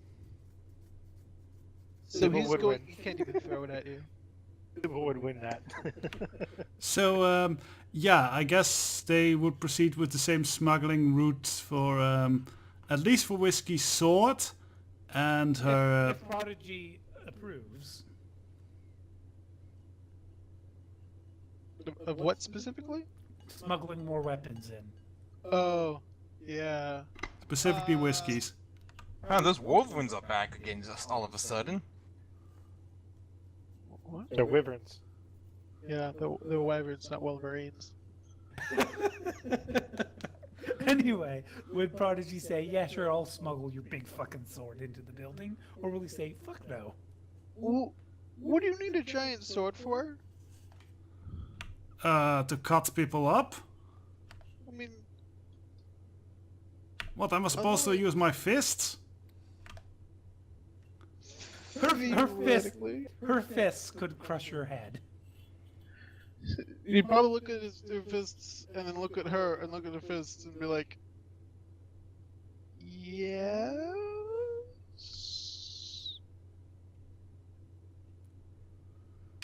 Oh, alright then, no. Like, But at least, I at least then want my little shotgun in. can I roll common sense? And then, which one is less illegal? Less illegal? Yes. So that would actually, oh yeah, loud crunchy sounds. I think that was a Bob. But the sword, technically, however, the sword is also a lot more gruesome and savage sounding. I mean, a shotgun is a gun that shoots shots. So, I mean, at least it sounds efficient. The Well, sword just sounds like a brutish thing. Grimdark. Would we It refer back to the also- point where I had a character literally just blow off a guy's leg with a shotgun? We don't bring that up. Prodigy, you were saying? Yes. I was going to ask, is this room, like, is this floor entirely soundproof? So if a shotgun blasts No, off, no, it is not. sword it is. Because as soon as somebody shoots a gun, there's going to be an issue. Well, of That is course, to if we everyone, have by to the shoot way. a gun, there's already an issue. You're right. But if you shoot a gun, there will be an issue. We already know that there's going to be an issue a little bit if we have to deal with that. But there will be a much larger issue if we have to do that. due to But the we're fact a that we never protection saw it in company. All right, so Mike, are you involved in this conversation, or is it just Whiskey and Prodigy? In character, no, I am not involved in this conversation. I have other things to be doing, I'm sure. Other technomancers to be doing. Yeah, I think she's a little sore for that. And just the one. Maybe it hurts so right. Prodigy, you are going to bring in her sword for her, yes? It counts my better judgment, yes. You are refusing to bring the shotgun in, and you're not even going to entertain the thought of bringing the special something in. You can't see I'm doing air quotes, but I'm doing air quotes. Correct. She's not, yeah, and she's not saying what the special something is or showing it to you. Well, I mean, you would have to, show me if I was gonna bring it in. But I'll get you the quiet one. Alright, the sword will hopefully be enough. And I'll just bring my armor in a duffel bag. By the way, I was just going to say, if you set up a sandbag, do you all see my arrow on the penthouse map? Yeah. Yeah. So set up a sandbag there. You have a wonderful line of sight straight into the elevator. I would honestly suggest doing it there to make it so that they can't move that way. I understand this is a glass wall. It's reinforced glass, but it's a glass wall, which is a lot less sturdy compared to concrete. And immediately stepping here, you have completely lost line of sight from your No. original position. Those doors are also glass. That's fine, but you're now shooting through a wall if you're standing at the back. Where you Oh, you're originally saying suggested. this wall here. Yes, this line of sight, this will block the line of sight as soon as they step that way. Then they travel through I this think wall. Parsons might get a little upset if you set up some sandbags. Yeah, Yeah, even Whiskey would say like, is that really necessary? No, but basically I was alluding to Whiskey's special item. She would have, maximum range still is nothing. Like, this is nothing for her range increments on that weapon. And the moment those elevator doors open, if she pulls the trigger, well, I mean, will they even have the chance to jump out of the elevator? Well, I mean, if she's hesitating to see who's coming out that elevator door, yes. Or if they somehow know what's coming. Like if they've hacked the building security and I wasn't told. But yeah, as awesome as that would be, I see no way I can convince Wesley and Mike or Prodigy to bring that in. So We'll have to deal with the sword. Hockey docky. Anybody else smuggling anything in with Prodigy's help?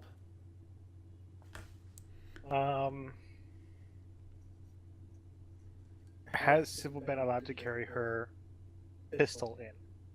I don't know the stats on her pistol. You'd have to tell me. It is the Deco LD 120. It's a pretty Okay. standard light pistol. So is it only semi-auto? Semi-auto, yes. Okay, no burst fire or anything. Okay. What's its availability? 3R. 3R is not that bad. Any special features or modifications to it? Just a laser sight and personalized grip. If you have a license for that, which, Bridget. well, Bridget yes, does. but where's Bridget from? Austria. Then no. Having an Austrian license in England doesn't do you any good. Grim says, I mean, if he wanted, he could bring the troll-size shotgun. Whiskey maybe could use it, maybe. Once. What do you mean? Well, if we're going to bring in a troll-sized shotgun, you might as well bring my little shotgun. I mean, that's not even troll-sized. Actually, I was saying once because the recoil would take her off her feet. Yes, but she is a troll, so she'd be fine. Do Oh, have a sorry. Yeah, I thought really- you said Sybil for some reason. out of character, I do have a couple of ideas to do this non-lethally as well as lethally. One, I have napalm. They would work slightly better than sandbags, I think. Just Yes, but do you want to burn down the penthouse? Yes, the that's a floors are last marble, resort so- thing when we're just trying to extract. I'm just dropping napalm behind us because it's kind of hard to chase someone when there's napalm in your way.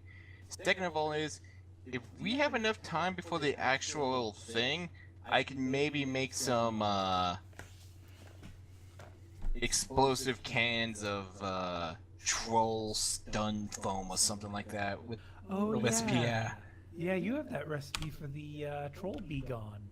Yeah, and I can, depending on the dispersal method of what I put it in, I can either make this into like a can that just explodes out with foam like that, or So I guess Twister, Hunter, Desperado, and El Diablo, none of you know about the troll be gone, do you? Nope. And she might be a little bit upset if she learns about it. Well, this was before Pirate knew she had a troll sister. well, yeah, one, it was before that, and two, I thought we'd never meet each other again. But basically, she had a contact back in the Hammer who was also a chemical dealer, basically. And a special mission was, here's a chemical that's specifically designed to knock out trolls. I'd like you to test it for me. She goes and she tests it, and the guy a troll nearly dies from this stuff. Had a because it's legit so reaction. potent. Yeah. It was I believe you described it as a failed Right. or abandoned project by Evo or something like that. Yeah, something like that. Anyway, we're getting off topic again. I'm sorry, everybody. All I'll be right. back. Oh, bye, Twister. Okay, he said he'll be back, right? Okay.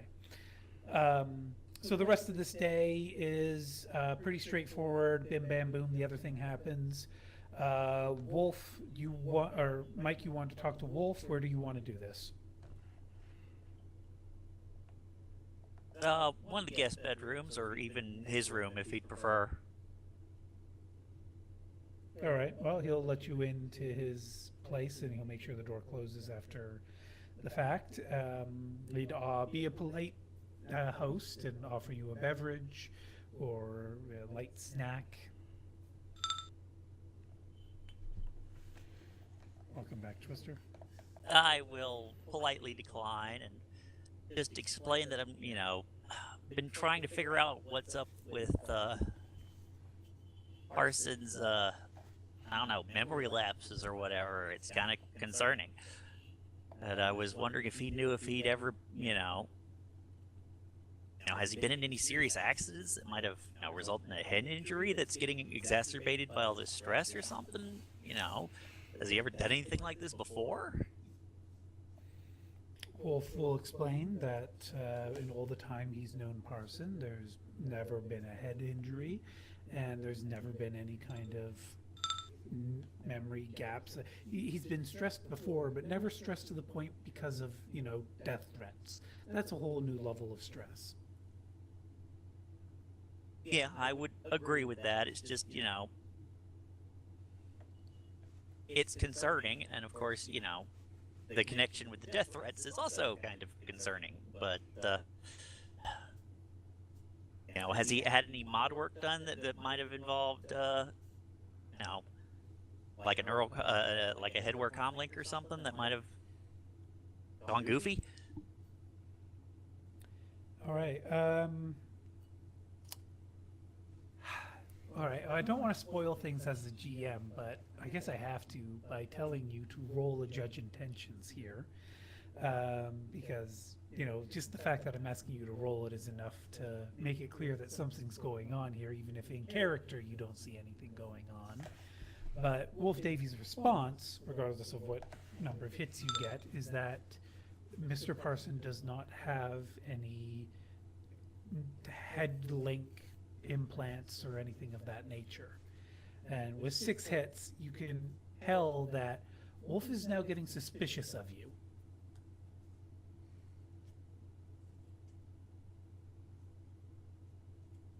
Well, just, seems strange. I mean, yeah, he's under definitely a whole lot of stress, but it's just... I hope, I've never heard of anything like before, so... But, all right then, if it's nothing physical, then I guess it must be stress. Wolf will give a nod that, says, I agree with you, an agreeable nod. So I will thank him for his time and leave. Okay, and let me just do a quick roll of my own here.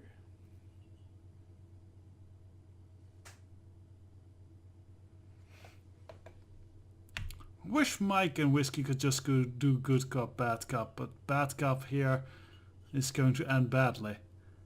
Maybe Grim should, be the bad cop, but Wolf will thank you for your concern and for being such a professional in all this. He understands this is probably one of the weirdest contracts you've ever had to deal with, and he just, he wish it wasn't the way it was, but we're getting so close that, I think as long as everyone stays alert and stays in position and follows routine, we'll come through this.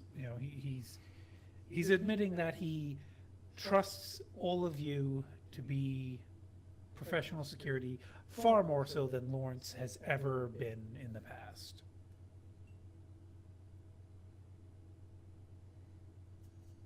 Well, from what I have known of Lawrence, that doesn't seem to be a very high bar, but nonetheless, we'll do our best. I'm confident we can handle this.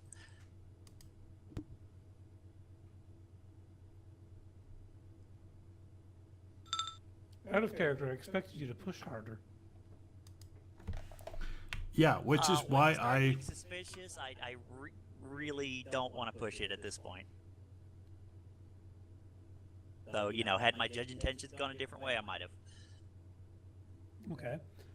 What does Mike think of the fact that Wolf was getting suspicious of Mike asking about head trauma or head implants?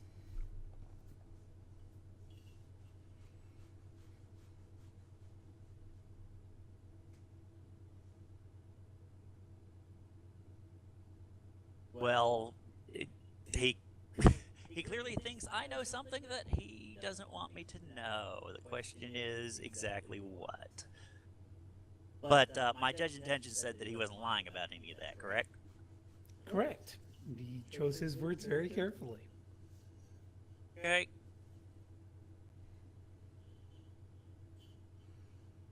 So about the time you two had that meeting, Sybil, you could be contacting Prodigy about the thing you wanted to talk to him about. Yeah. He's basically messaging Prodigy. We need to talk. Oh, what about? Where are you? In the same guest room as usual. So I guess she walks over into the room with him.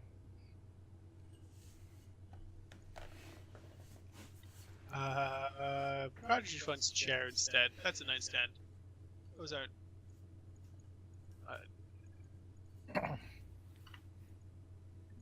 Oh shit, I muted myself. Fuck. I don't- Prodigy calls or sends a quiet text over to Pirate because if somehow she knows and she's dangerous, he doesn't know if he can take her in a fight because he doesn't know how to fight. So Prodigy is asking Pirate to be backup for him right now. If she doesn't hear anything from him for a bit, is potentially being an issue. Pirate, how do you respond to this text from Prodigy? What's with it with you hackers causing so much trouble for yourselves lately? Listen, I didn't cause any trouble. Mike! Immediately, it's like, as soon as that message gets through, it's immediately Mike's name is dropped. His fault for going into that. And you know very well it's your fault for not watching out for him. Not doing Out of character.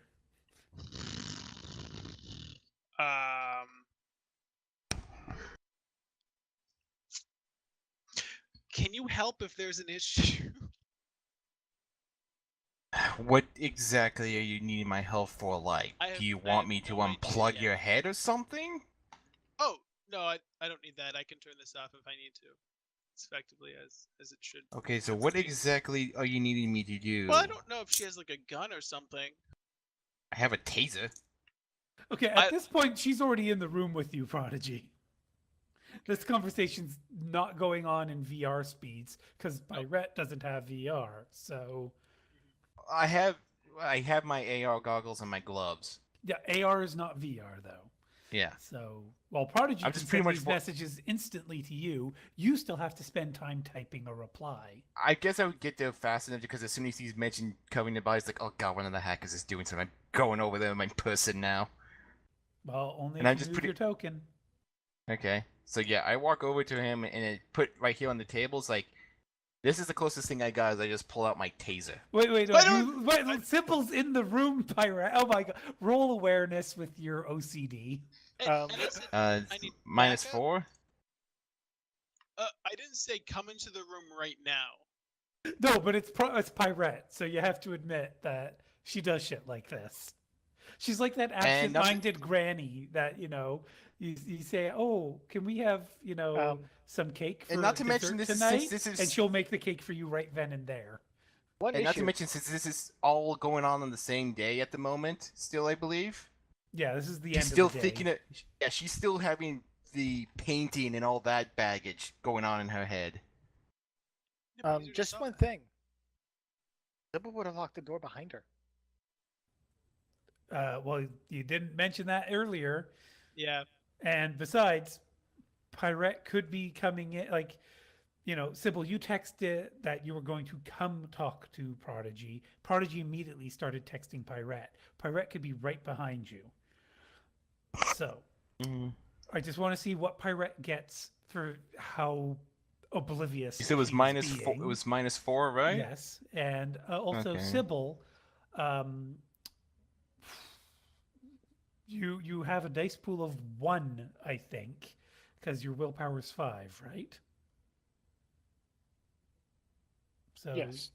Would I not have recovered any during all the sleep I had? you still have to roll. So this is the biggest issue with being a low body character. You ain't gonna heal for shit Well, your stun damage is body plus will. You definitely would have recovered some of that. Well, no, except she has a -5 penalty. So. Who 6 wants to minus borrow 5 some of my one. blood? So what I can let you do is buy hits. 4 hours of sleep will get you 1 point of stun damage removed. Or you can take the risk and roll, but there's a chance you'll critically glitch, a 1 in 6 chance. Thing is I would like to try and get 2 points because that drops me down to -2. So yeah, you can say you rest for 8 hours. Yeah, because I was resting until about 9 p.m. Okay, and this happened in the morning, so you'll still have a couple of hours then. So go ahead and roll. If you want, you can attempt to roll 2 SR, but that actually increases your odds of getting a critical glitch, oddly enough, because it's 2 chances for 1 in 6. Well, it increases the chance of a glitch. The critical glitch is less and- likely. Well, and critical, because as long as she doesn't get any hits, it's a critical glitch. Yeah, it's still a 1 in 6 chance of a glitch, but it's now No, it's more It's than a- 1 in 6. it's 2 in 2 and 6. 2 Anyway, 12. well, no, because that's still 1 in 6. It's, but in Yes. any event, bad news bears, because there's 1 in 6 chance. Anyway, no, I'm just gonna stop because I'm just hurting my own head. It's still 1 in 6. it's 4 in 12 of you getting a 1 success. 2 in 12 of you getting 2 isn't it? No. Yeah. Let's not do that right Okay, now. alright. Do you want to still take the risk, Sybil, or are you just going to take your 8 hours of sleep and get rid of 2 points of stun? I'll just get rid of 2 points of stun. Okay. Pirate, you will be aware enough to see Sybil in front of you heading into the room that Prodigy's in. So I just don't accidentally just slam into her. Yes, so, and Sybil, you said you wanted to close the door behind you? Yeah. So, Pirate, she's closing the door. Do you try to stop excuse that, me? or okay? So, okay, Since Pirate already knows, she's not gonna stop her from coming in. She just doesn't want anybody else coming in. all right. So you're letting Pirate walk into the room, and then you're closing the door. Closing and locking. Pirate, are you going to cooperate? Keeping my eyes on Sybil. So we're closed and locked.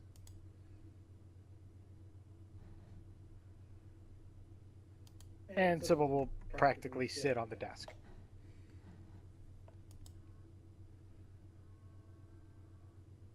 And put her elbows on her knees and cross her fingers. So, Hello. She's sending this to Prodigy in AR, VR, or what? AR.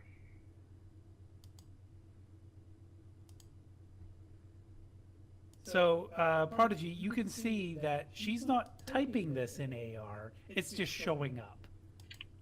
Or is it coming from her normal comlink?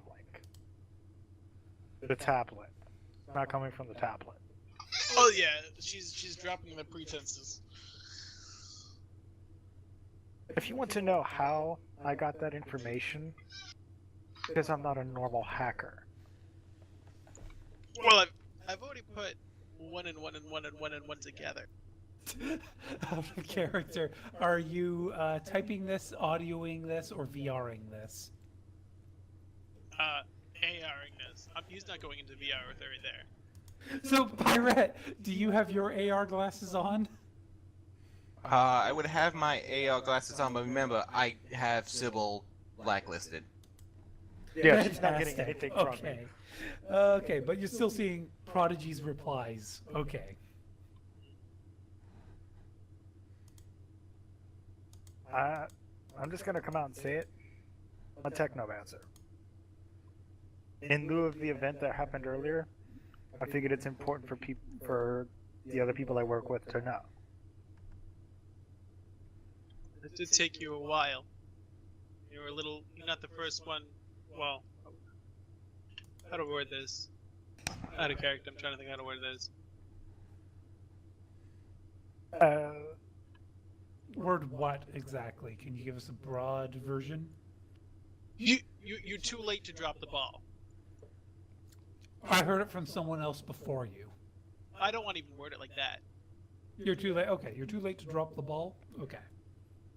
Now, I didn't tell anyone in Russia for obvious reason. Yeah. But since we got to London, I've informed 2 others. He'd probably pause for a second and be like, Mike Pirate. The two names would probably pop up after a second, and he'd just squint his eyes. But 2 names? Mike and Pirate. Oh. I'm just gonna roll common sense. What's her penalty since she's only at a -2? From -4 damage. total. Well, he did pause. I'll give him that. And honestly, it'd probably be more of a judge intentions. But Either way, same dice pool. it's fair. 1 hit.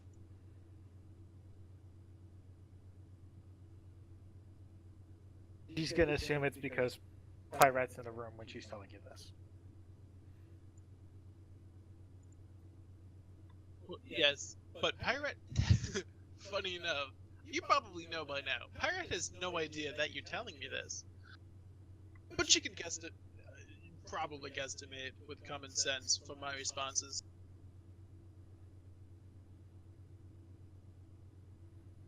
Sybil will nod. The reason you couldn't crack that encryption, Because it wasn't something that I could hack without. it was technomancer based. It was resonance based instead of just hacking. You had to also be a technomancer to crack it. So you cheated, and then you made fun of me because I didn't cheat with you. I've been keeping my secret for so long because of where I've lived. Yeah, I kind of had to blend in a bit. Just make you think I was better than you, and that's why you couldn't crack it. Instead of just, oh, I had an edge that you didn't. Where I've been, where I've lived, this could have gotten me killed. Or worse. FBK bounties.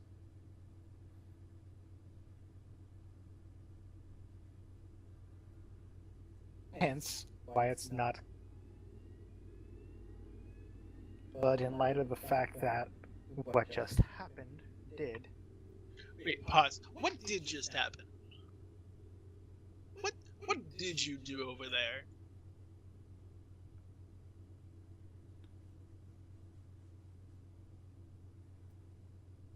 Sybil hesitates.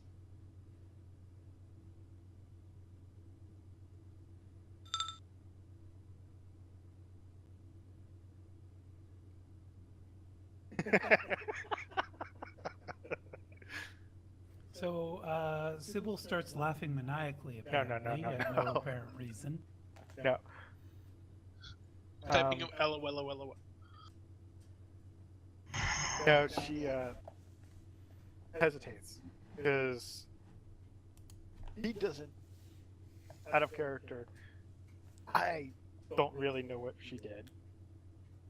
I'm just pretty much Pirate's just leaning up against it, watching as 2 mute people just talk to each other somehow at this point. They're in the same room together. They're texting. What the fuck is with youth these days?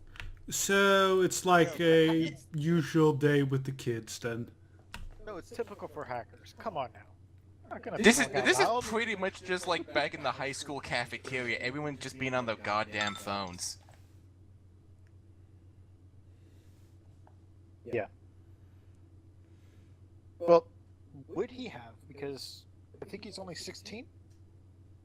Yeah, but I mean, this was broadcast on like major news networks. So I mean, Yeah, no, these were like live action, real life witch hunts going on in real life, in modern day kind of shit. Prodigy might have been in it, still living in his basement at that time, but Pirate definitely has seen, This was vivisected technomancers. Pirate, Castle, honestly, all of my characters are old enough to have been around for that. Sybil was 13 when during the Matrix crash, which awoke her powers. Yeah, your parents kept you hidden, so you probably didn't No, see they what was didn't. going on in this. No, Oh, I was she raised in an definitely saw orphanage. what was going on in the streets then. Yeah, I was raised in an orphanage. Tossed back and forth from orphanage to orphanage to orphanage to orphanage. Any event. Yeah, that was like Crimea when River. she said for obvious reasons, at least 2 of the 3 people in that room have seen graphically the obvious reasons. Yeah. And Prodigy, that data package you got from the Smiling Bandit would definitely have mentioned the vivisections. You see, But in any event, Sybil is bearing her heart to you, Prodigy, saying, I'm fessing up to this now. And I guess she's getting at, what are you going to do about it? Is that right, Hunter? No, she's basically telling him, I'm letting you know because of what happened to me earlier. Well, and he asks what happened exactly, and she'll admit she has no idea. She'll admit that she started off doing a data search and using her TM powers to do it, and then all of a sudden she was doing something else. That she was pulled to do something else. Not exactly told. Inspired. I didn't say told. I said what'd you say? pulled. Oh, P-U-L. Okay. It's a good thing Pirate can't read this because, but yeah, you know what? I think Pirate might be developing a prejudice. Against Sybil at this point, probably. Technomancers in general, if you overhear, but you can't, what Sybil's telling Prodigy right now. But please, carry on, Sybil and Prodigy. And in doing so, her abilities kind of backfired, and for a while she wasn't able to connect to the Matrix after being kicked out. Thumb shock. He was, for those moments, as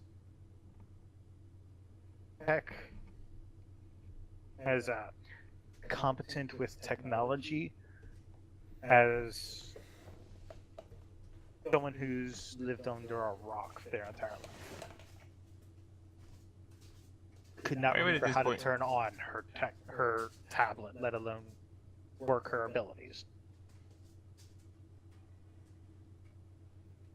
Wait, how long is this conversation actually going on since this is going on VR wise? Like, it's like literally only 2 AR. seconds past? It's AR, so it's basically as fast as they can type.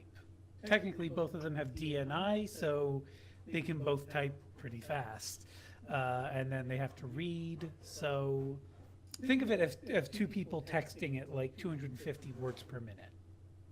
Okay, so definitely some time frame, but either way, Pirate would be at this point going like, so... Anyone going to speak up about what's going on? Sybil looks over at Pirate. And Rugs. Then points to her AR goggles.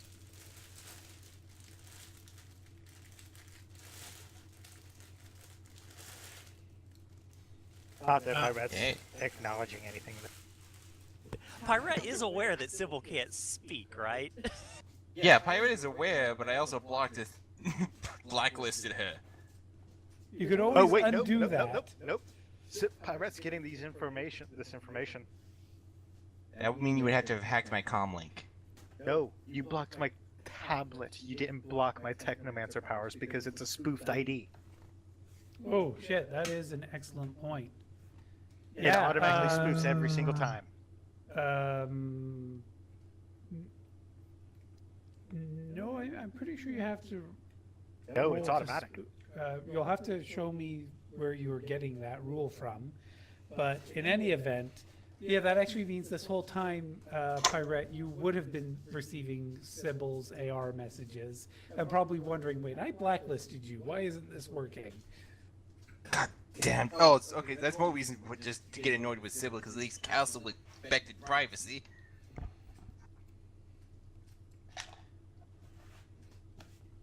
And I'll find the rule. It's in Unwired. Just Pilot's just saying like. Mm-hmm.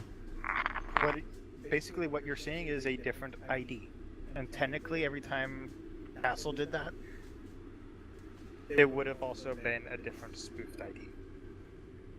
In any event, Sybil is sending messages to Pyrette now. We should have Okay. remembered that sooner, but we forgot. But it's happening. So, moving on, what is being said?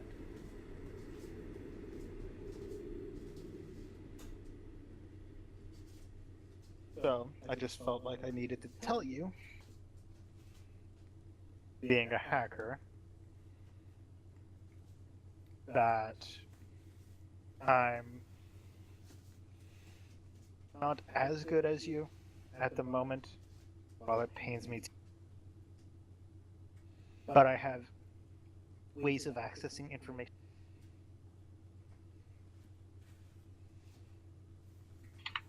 It's good to know.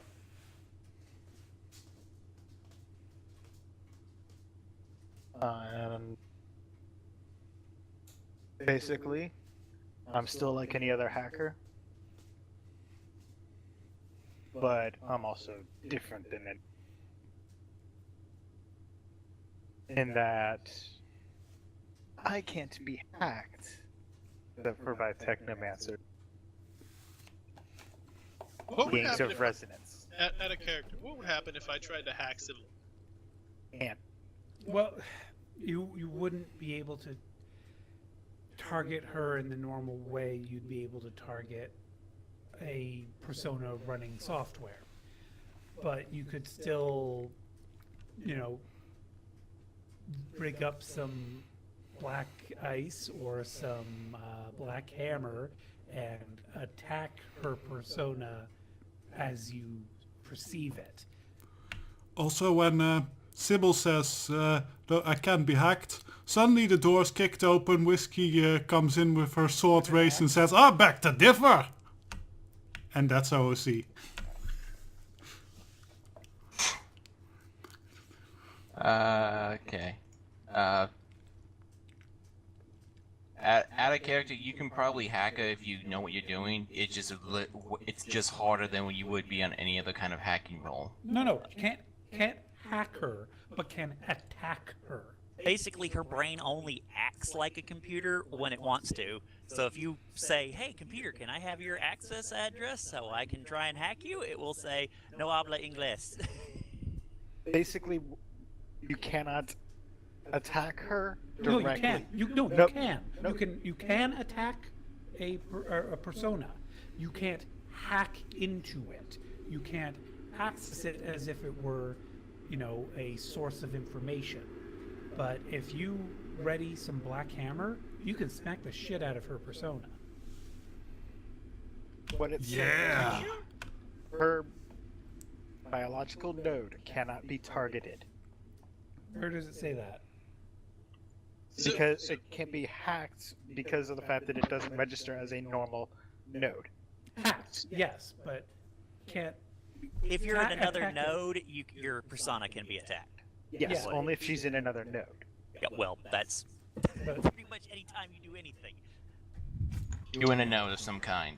If you're just passively walking down the street, no, you can't. But if you're actively doing what you're doing right now in this form of communication, you technically are. Well, yeah, like dropping AR messages.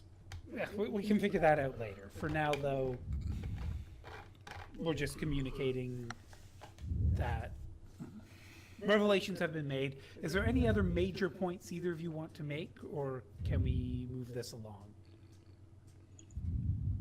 Also, Twister, you were breathing. Oh. Sorry. You're really good at breathing into your microphone. You know what? I even have one of those foam covers, but it apparently doesn't work. Yeah, that's Maybe pretty much it. Did you position it right under your nose, or do you position it to the side? I position it to the side. And Well, I don't know what to say. Okay, so those foam things only protect against ambient noise anyway. They're not really stopping it from catching breathing anything right next to it. But are there major points either of you want to speak to one another about right now? I have one thing I would want to discuss with. But you're not in on this conversation. Oh, in this conversation, okay, Yes, yeah. I'm trying to get Sybil and Prodigy's conversation done so that we can move on with the rest of this session. Had your incident not occurred, were you planning on telling us at all? Eventually. Right. It's just hard for Pirate's me to gonna let go of that Pirate's gonna secret. snort at that. Sybil's gonna flick Pirate off. So eventually. Just a sec. Out of character, were you ever planning on it? Yeah. Okay. It's just we weren't going to do it for maybe a month or so. I'm pretty sure it was Mike was going to convince her. But Yeah. in any event, you now know Prodigy. You also know that there's a bounty on technomancers. Are you going to dangle that over her head, or are you going to be a nice Nah. person and not threaten her? Yeah, I don't think I'll threaten her.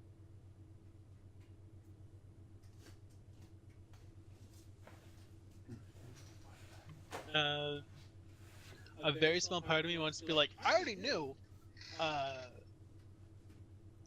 But I mean, it's nice that you're telling me anyways, on your own behalf. You did. First thing you said. That's true, but I mean, considering how she had literally no reaction, which is very odd, because I literally outed the fact that people knew without her knowing about it. So she didn't even ask who else knows. Well, she figured you might have tried to hack her brain before. But couldn't because... Yeah. So, because she hacked you first, she figured you probably would have tried to hack her back. At this point, actually, I'm surprised I didn't. That's probably your out of character knowing you couldn't sort of situation. Oh no, out of character, I didn't know I couldn't. I just Oh, didn't. okay. Well, in any event. Are you two going to hug it out? Are you two No. still shooting daggers at each other, or are you diplomatic? Like, what is the end result of this conversation? Before as she gets up to leave, she'll be like, now, in public, I'll still veer at you and just tell you I'm better than you. I'm not. But we both know otherwise. I get you. At least not yet. Still learn. Uh-huh. Actually, Prodigy literally has like 4, 6. He's about 7 dice he can go, and then that's his limit. That's literally the cap, excluding what the agent can give him.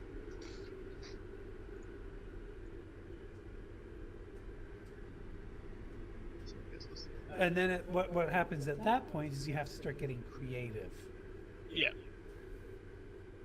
And that's where the real mastery of hackers exists, is not whether or not you have this many dice, but how you utilize what you've got. Yep. And then preparing, using it correctly, etc.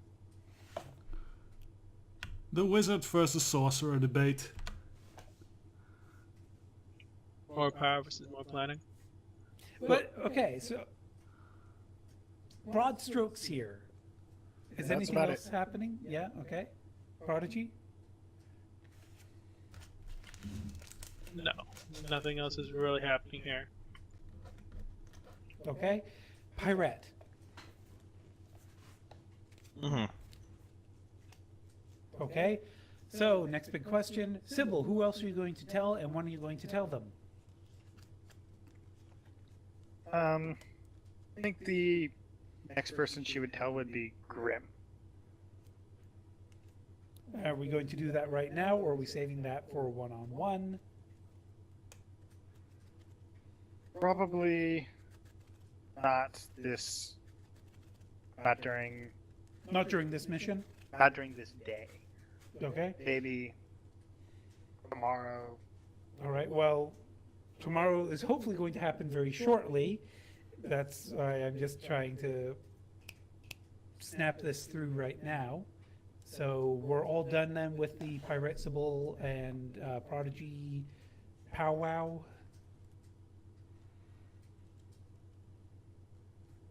I'll take that as a yes. El Diablo, you said you wanted to do something with whiskey. Yes, Whiskey wants to ask, well, to Wolf and Mike, like to basically ask permission to wear her armor indoors.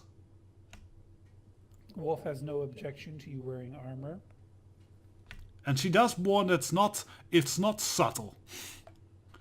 Again, Wolf isn't Amanda Sharp. He doesn't care what you've got in this apartment as long as it doesn't interfere with the Tridio debate that's happening on Thursday. All right, Wesker and Mike probably doesn't have objections then either. As long as it's not like military grade power armor, yeah, I don't have a problem. It's full body armor, basically. That's fine. That's like SWAT team stuff. Yeah, no basically. That's why she said, like, it's not subtle. Okay, well, problem. that's It's that not then. subtle, but you won't be, crashing through walls with it. No, As long exactly. as your footsteps aren't breaking the marble floor tiles. Yeah. Heinrich immediately comes off the elevator and immediately just falls through like 2 or 3 floors. Heinrich can't get on the elevator. It buzzes at him and says overweight. I kind of actually imagine Heinrich holding onto the cable with one hand, slashing the emergency brake into destroying it with his sword and his other arm, and then just riding the elevator cable up. So he's pulling the chandelier trick, but with the elevator. Precisely. That sounds exactly Heinrich to me. Yeah, I agree. Heinrich would do that.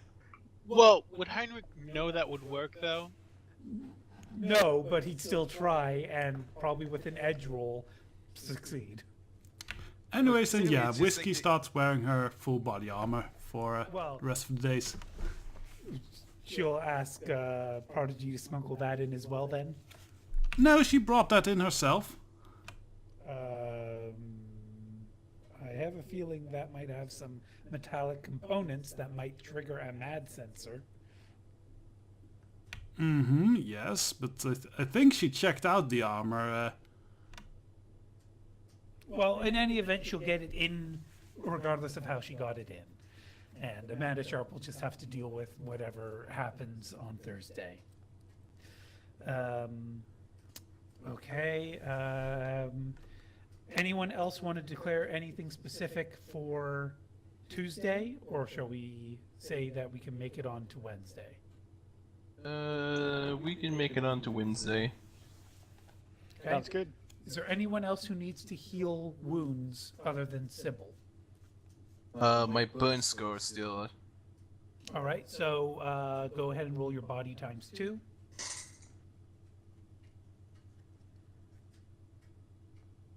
Body times 2, which is 10 dice. For healing physical. That is including your penalty, correct? 9 then. Okay. Oh, sorry. 10 dice minus 1, yeah.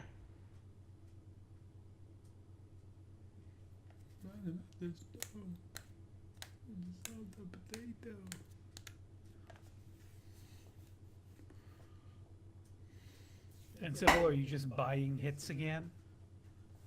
Well, now that she'd be at 3 dice, I think she's gonna roll. Pirate, that was terrible. Yeah. And you would be at 2 dice still, according to my numbers. Because she healed 2 stun. And she still has a -1 from stun, a -1 from physical, and the -2 from the mystery.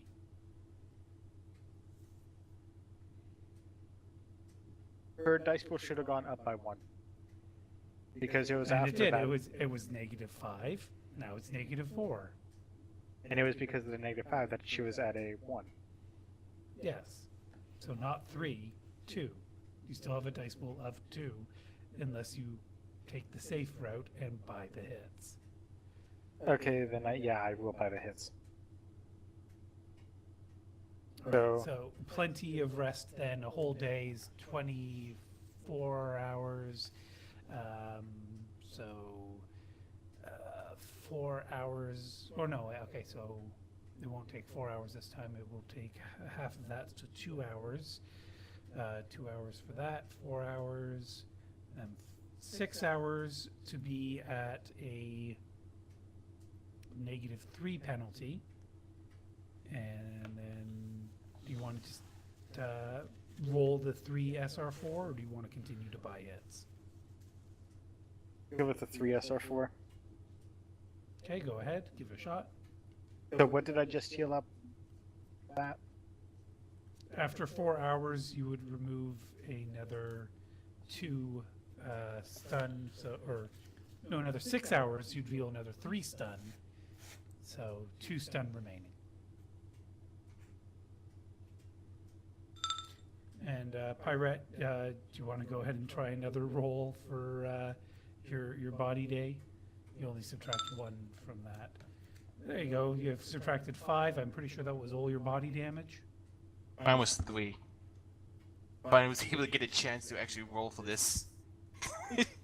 Okay, so there's all my stun gone. So I'm now fully healed. Now, Sybil, your biggest problem here is that your body times 2 with a -3 modifier is 0. -1. Yeah.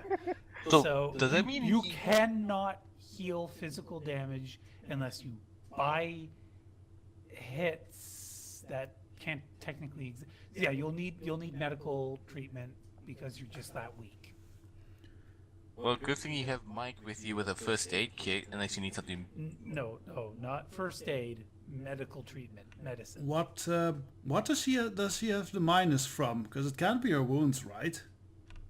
That's right, it's not a wound. It's something that Sybil hasn't really investigated yet. Okay. Now just checking that I got the rules right. Sybil kind of breaks certain rules, namely, a certain type of technomancer not being playable by a player. Anyway, Pirate, where are you? There you are.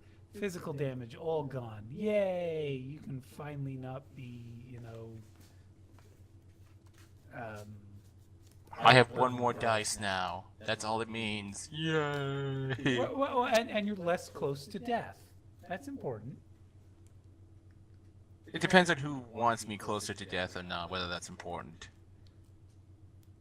But, Mike, you provided your contact information to Joseph Montesson, as I recall, yes?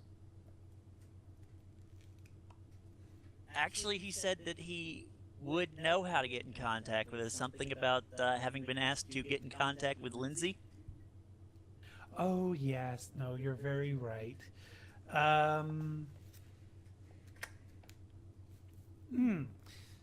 So that happens. But didn't go so well. So come Wednesday, Joseph Montesson will personally come to the building, and Lawrence will, tell you folks There is a literal giant downstairs asking to come up to talk to Lindsay. Do you guys know what this is about? Hmm? I Yes. think so. I'll need to check to get a picture of him just to be sure, but I think he's a contact of ours. So if you look at the right, like to the right of the elevator, I have him floating in the darkness. Oh yeah, Oh, I'm it's- pretty sure that when Mike goes over and presses the button, yeah, that's Is he even monster. big enough? Oh, he just fits into the elevator.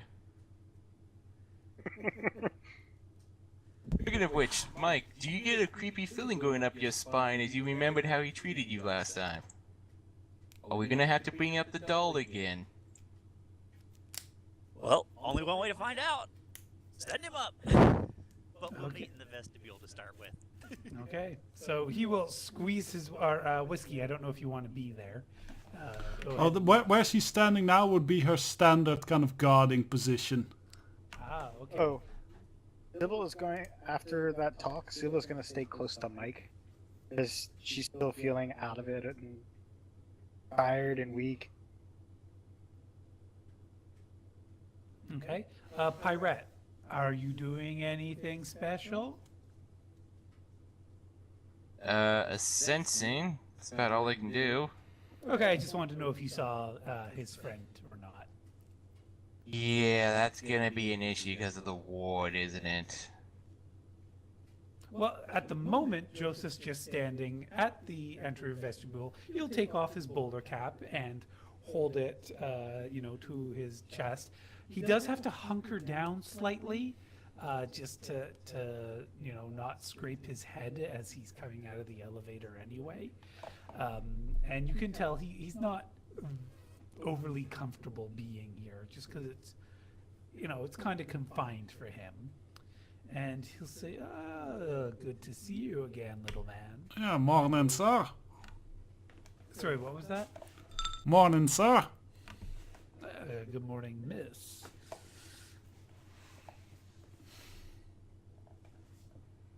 So Sybil's reaching for your hand, Mike. Do you hold it with her, or do you not let him? Sure. Not let him, sorry. Okay. But yeah. So Grim, you're watching this through like an AR window, I'm guessing, while staying close to Parson. Okay. Prodigy, you're watching this from VR. Yep. Okay. All right. And you'll say, well, I perhaps a little bit surprised you let me come up here so quickly and easily. I suppose that means you're good for your word, or you just figured I'm not that dangerous.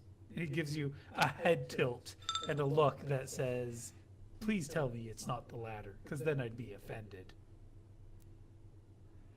I believe that you are a man of your word. I believe you choose your words carefully, but I believe the ones that you give are good. And as you see, we have not left everything here so purely unprepared or defenseless. Note that she's in the full body armor, obviously. Okay, so she'll be in the full body armor this time, which you'll kind of nod to.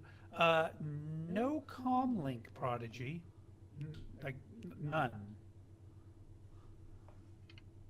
Does that mean that there's none physically Oh, there? or no, none sorry, connected? I misread. There are 10 comlinks. Each of them registered to a different name. Oh. They're all also incredibly shitty. Oh. Well. Disposables. Yeah. So, he's an old school fixer. But he will pull the data chip out of his bowler cap and extend it very tentatively, well, not tentatively, but gently towards Mike, pinched between his index finger and thumb, which make it almost impossible to see the data chip as he lowers it down for Mike to take it. Mike holds his palm open since he obviously, he covers it almost entirely with his thumb and forefinger. And he'll say, "This is what I had promised you, and I do appreciate the payment in full, and it's very good to have. So if any good comes of that, that'll be wonderful, but I won't hold my breath. Now, I have spoken to my good friends, and they have given me a bit of grief as they aren't sure just how cooperative they want to be, but and he'll put his bowler cap back on and crack his knuckles, which is remarkably loud as he does it. Does it vibrate the windows and the glass? Not quite that loud. But if he stomped his feet, that might happen. But he says, yes, I explained to them that I wanted them to cooperate, but they still felt as though they needed some time to decide. I'm sure they'll make the correct decision, but at the very least, they have, they won't complain over much in that I'm revealing to you their identities. I'm not sure what names you may have heard them by in the past. They have so many. But Walter Chalice, the Cup of Death, he'll say, doing air quotes, and Aiden St. George, the, again, air quotes, Slayer. Are these professionals or middle schoolers on a goth phase? I don't know. I think their name sounds cool. Caused him to give a great big laugh. I don't know what strippers you have ever seen that have names like Slayer and Cup of Death, but sure. A metal-themed strip club? I'd like to see that. That sounds very interesting to me. Okay, let's see. To Google. Montesson says, at the very least, I feel confident that Aiden will make an appearance personally. And while I don't know if they will agree to provide protection, as I have promised I shall do, at the very least, I'm quite certain that they understand the ramifications of attempting to take your good friend Parsons' life. Yes, I'm well aware of how convincing you can be. Bill's nodding. And sends a message to Mike. Seeing him in person is a lot different than seeing him through your eyes. Mike sends back the skin link. Well, he's, I've got a foot on you, and he's got a bunch on me. Out of character, if I recall, he's like 11 foot, so almost twice Mike's height. And double Sybil's. He's 5 foot even.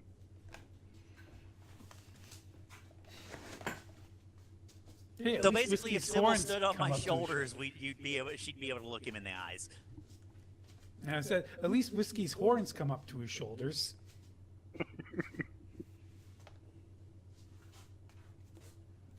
Well, anyway. Now, is that all you're here for at the moment, or did we have more business? As I said, I am now part of the protection detail, am I not? Or did you feel that the 100,000 was merely for me to make the deals with Aiden and Walter? No, you said you'd help. So, I do believe you. Though, I guess...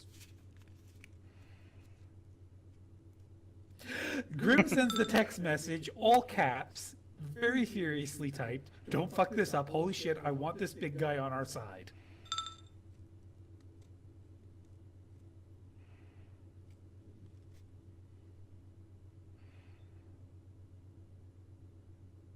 Sorry, Mike, you were saying? Yes, well then, I suppose you can come on in, then. Let me just, I'll probably glance over to Pirate at, like, and let me just make sure that there won't be any problems when you come in. And I'll message her, do you need to do anything so that he can come through the, through the ward? Okay, you're messaging her? She's currently in Astral. Oh, I thought she was just, sensing, so just viewing. Yes, and when you're sensing, you can't see Oh, AR right. messages. Well, maybe she'll be able to hear something, I don't know. But yeah, I try to get her attention then. She's deaf in one ear, and she doesn't pay attention very easily. So, Oh, I pay attention very easily. I just hyperfocus. Also, Mr. Monteson, with your business running, are you ever looking for new talent, perhaps? are you magical, young lady? Me? Oh, afraid not. Well, then I'm afraid you wouldn't be the kind of talent I'd be looking for. Oh, well, that's a shame, because I do like how you run your business. Well, I always appreciate being appreciated. Out of character, here are the names of the metal strip joint. Danny, Valentina, Audrey, Layla, Piper, Devin. Seven, Nikki, Quinn, Noir, and Roxy. That's 7. Sounds Yeah, fairly that's standard. not very metal. They could have gone more for what Oh, for apparently being 100% metal. I got a couple more. Penny, Pearl, Datura, That Sage, works. That's closer. Ice. And Okay, the Olivia. last one's book. Noir, kinda. Noir, yes, I was thinking that as well. So yeah, if you go to their schedule, you can see their stripper names and what times and dates they're up. Now that is a sidetrack. Yes, but it's the kind that I approve of. But all right, sorry. So, Pirate, you're I'm hyper 3 hours away from this joint. But let's see here. Sorry, 3 is like, oh boy. I'll be coming out of the astral real quick, just going like, oh boy. Mike has asked, is everything okay for Joseph to come in, or what's the situation, Magic Girl? I'm gonna. Do I have to roll a sensing just to see if everything's the same with big guy, or do I have to roll it again? Go ahead and roll it, and we'll see if he's identical, as far as you're aware. And you can get the active +4 bonus. Yeah, I was just gonna make sure, it's like, just pretty much it's just to see there's nothing new. That's all. Actually, I guess Lawrence should also be here for this. And, I think Lawrence is feeling a little impudent. Oh, wow. 6 hits, yeah. No, Fire Spirit, you definitely recognize it, exactly the same one. I believe I said it was Force 8. Yeah, we said it was Force 8, Force 9. It was up there. Yep. It is definitely Professor Gabriel's spirit, and that it's basically got a tentative connection to Joseph, as in it has been tasked with guarding him. Pretty much like the Earth Spirit I gave to that guy. Exactly, yes. For a year and a day. Yeah. So just go like, our pirates are gonna be just coming out of there and just rubbing the bridge of her nose and just going like, as she's doing it, she's just kind of just typing underneath her arms. The message to Mike just goes like, yeah, he's good, but I don't know how his buddy's gonna deal with the wards I put up. Gonna be an issue. His buddy? Oh, you mean he's got a spirit. Just because of pirates, let's see here. How would pirates phrase this? Honest, Giant Tinder? no. I'm trying to think of, considering pirates, she would not call it like a Balrog or something like that, but I guess in layman's terms. Is Lord of the Rings still a big thing in Shadowrun this far into the future? Yeah, I think actually there's probably been some people who Resurgence? reclaimed it as their identity. Oh, those people. Like the Avatar people, but now they actually have grounding for it. Yeah, and I imagine there also would be people that would be like, let's research if this is actually maybe historically accurate. Oh, yeah, okay, yeah. There actually might be some ground on that, actually, considering some of the stuff I know.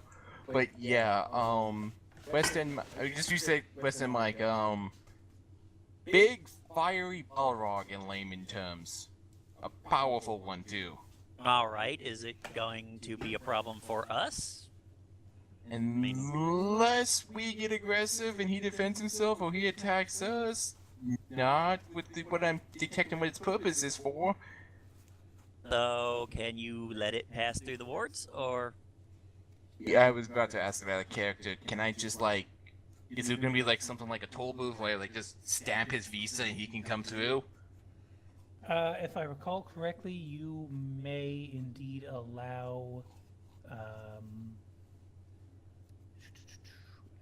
think it was said that you can choose who comes and goes. At least that's true of mana lodges, and mana lodges have wards. So, Yeah.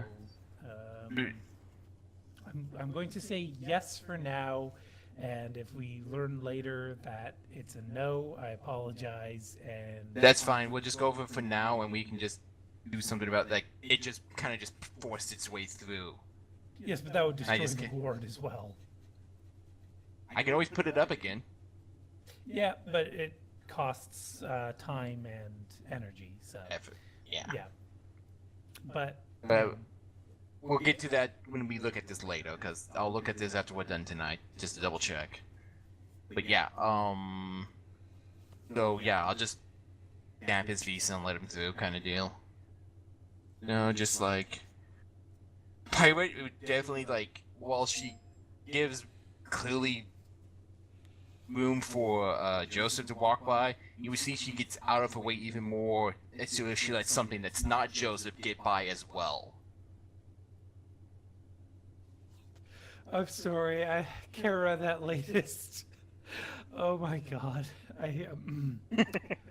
You might like to be choked, but sea turtles don't. So keep your fucking plastic out of the ocean. I think that's actually something I saw in Portland when I was visiting my brother. Portland's got some kinky people, does it? That's where that strip club is from. Any of it. Mike, Sybil, Whiskey, none of you try to stop Joseph, or, well, you can't see the fire spirit, so. Nope.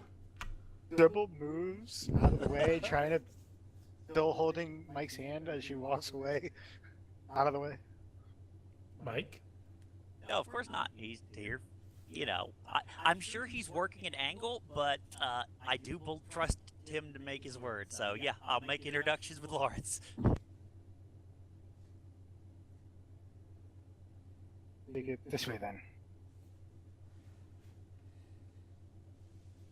Oh, and we still got the Trio expert. Yeah, no, they would have left and then come the next day early in the morning to continue setting up and helping the aldersmen, because Thursday's the big day, so they want to cram in as much as they can Wednesday. Well, what I'm asking is he supposed to be out here or back in the office? No, he's setting up this ring of chairs is where he's setting up the Tridio station. So basically, they would have asked for help moving this table and, you know, putting it up against. Oh, I thought it was a carpet. No, that was the dinner table. It's supposed to have chairs all the way around it, but I didn't want to bother. And, you know, they pushed all the other chairs and they stacked them up over there. And basically, he set up Tridio equipment here. Again, I don't have a prop ready for that just now. So what can I use? So, how does the Trio expert react to seeing Joseph? He's in VR right now configuring his equipment. Okay.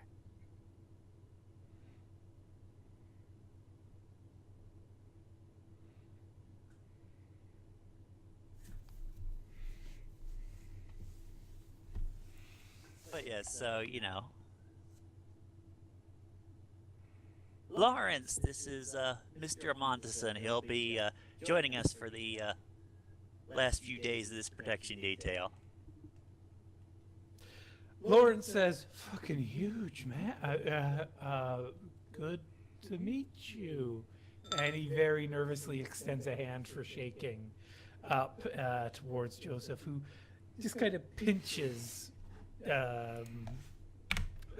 Lawrence's hand in his thumb and index and middle finger, and gives a very gentle shake, and then lets go. And Lawrence pulls his hand back and kind of stumbles backwards a bit. Grim sends a text message, "Don't be rude, offer the man a drink or something, jeez." And Lawrence will be like, "Oh, drink. Do you want a drink, sir?" And Joseph will say, "Just a large glass of water for me right now, thank you." And Lawrence will nod. And he'll head into the kitchen and fill the largest glass he can find. Whiskey goes back visibly disappointed. Well, he did say for now. Well, you don't drink while on duty. Unless your name is Whiskey laughs at that. Honestly, if this was D&D, I would fully believe Whiskey would be just a drunken master monk at this point. Well, you actually, it's something VT and I have discussed. Wolf Davy is going to send a AR message to Mike asking, "Can we speak privately right now?" I will oblige him if Sybil will let go. He does, but is All looking right. a little intimidated.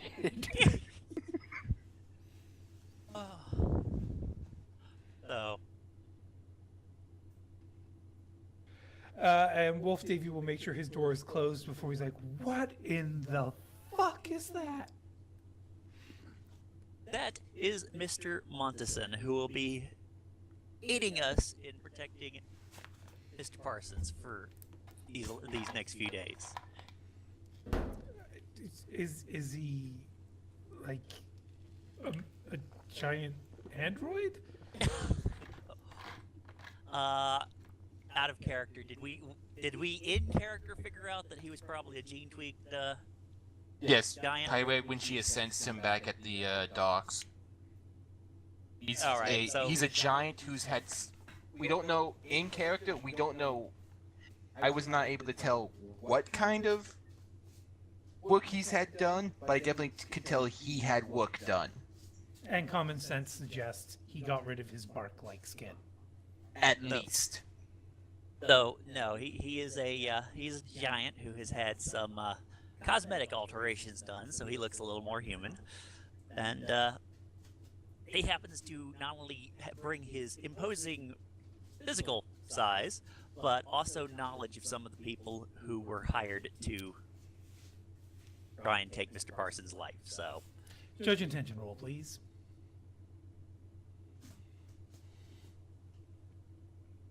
Might have wanted to have left that out. He looks shocked for a moment.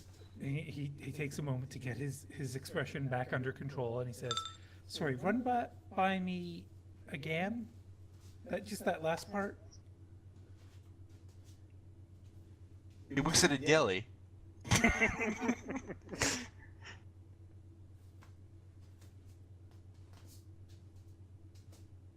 he was previously an associate of a pair of assassins who have taken the contract on Mr. Parsons' life.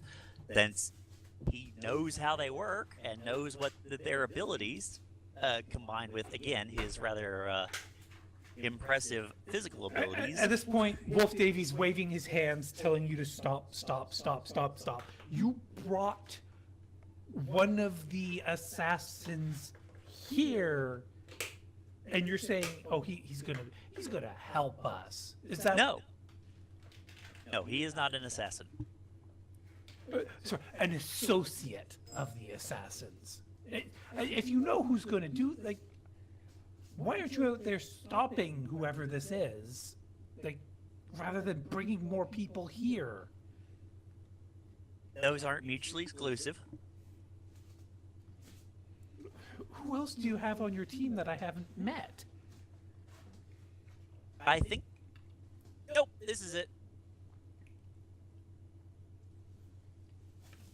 The expression on his face is just like rolling through shock, confusion, horror. Just The only way this could have been gotten better is if like one of the walls blows open and out comes the Momoa and says, "We work for them too." no. Joseph Monteson knocks over a wall and says, "Oh yeah," and then offers people punch, as in literally punching them in the face. After he puts them in his lap. Whiskey would join Monteson at that point. But yeah, Mike, how are you going to talk your way out of this one? You're the face. You gotta be doing some good face things. Yeah, this is where you get into the problems of, player and character stats not exactly matching. So you can always talk out of character. The general theme Mike will attempt to use. Grim sends a text to the group. Please tell me one of you cock balloons notified Wolf beforehand, because my memory is a bit shoddy here.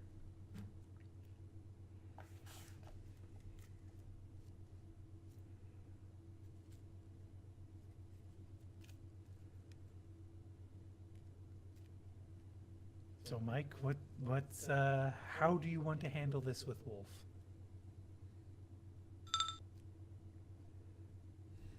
Sybil texts back, I didn't know he'd come here and be inside the building.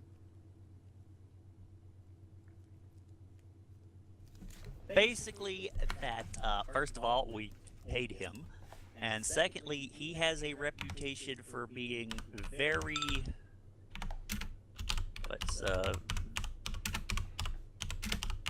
for keeping his word, basically.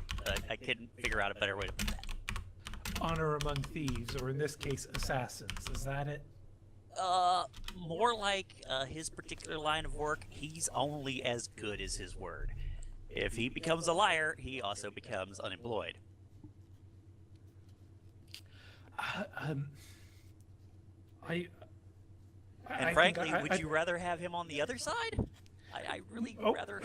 Yeah, well, no, I think I'd rather have him on the other side of the vestibule walls, or the other side of the elevator shaft. But that might he's be able to be here arranged. now, and okay, yeah, no, hey, if he can be outside of the building doing his thing, that might be best. Maybe it'll just scare away any of these people who want to kill Mr. Parson. That would be fantastic, because inside the building, I think he could sneeze, and Parson would be. I'm sorry. I think I have to go back to Parson now and just focus on that, because I think that's all I can do.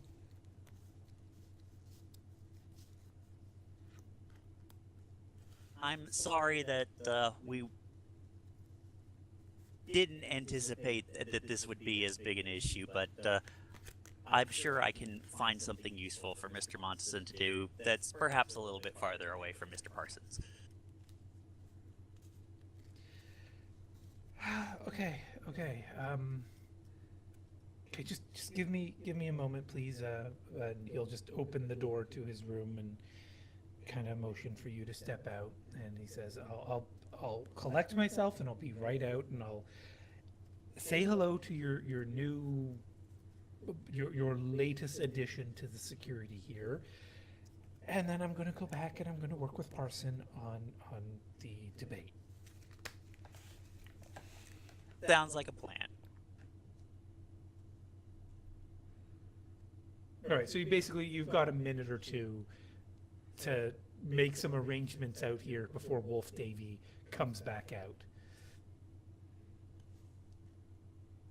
Yes, Mr. Montezin, or can I call you Joseph now? Perhaps one of the other names, and he does a little Rolodex of his comm links that were basically he pulls up his sleeve, and the comm links are just in a row on his forearm. And- I'll pick one. And I'm gone again. Oh, I hope you come back soon. But he'll go ahead and he'll have the name Tor Loblaw as the one that you can use. Okay. But, Mr. Davy, who's the assistant to Alderman Parsons, seems to be a bit stressed by your presence here, actually, in the penthouse. Would you be terribly upset if we had you, stand guard, perhaps, downstairs? Well, I would hope that you could accommodate me with some company or something of a nature so I'm not simply twiddling my thumbs. I'm sure we can do something. Whiskey seems to be quite taken with you. Maybe she'd be willing to hang out with you. I'll have to ask. He'll glance through the glass wall towards Whiskey and give her a kind of a smirk and then look back to Mike. But anyway, he'll be out to greet you in a moment, and Smiles. Whiskey smiles back, by the way. no, he's just as you can imagine, this whole situation has been quite stressful for him. He's been working for Mr. Parsons for the better part of a decade.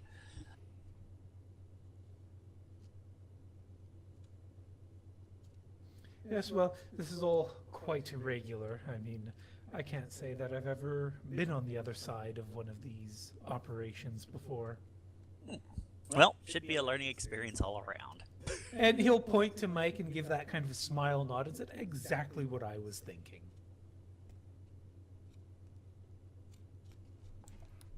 All right. He's got friends on the other side.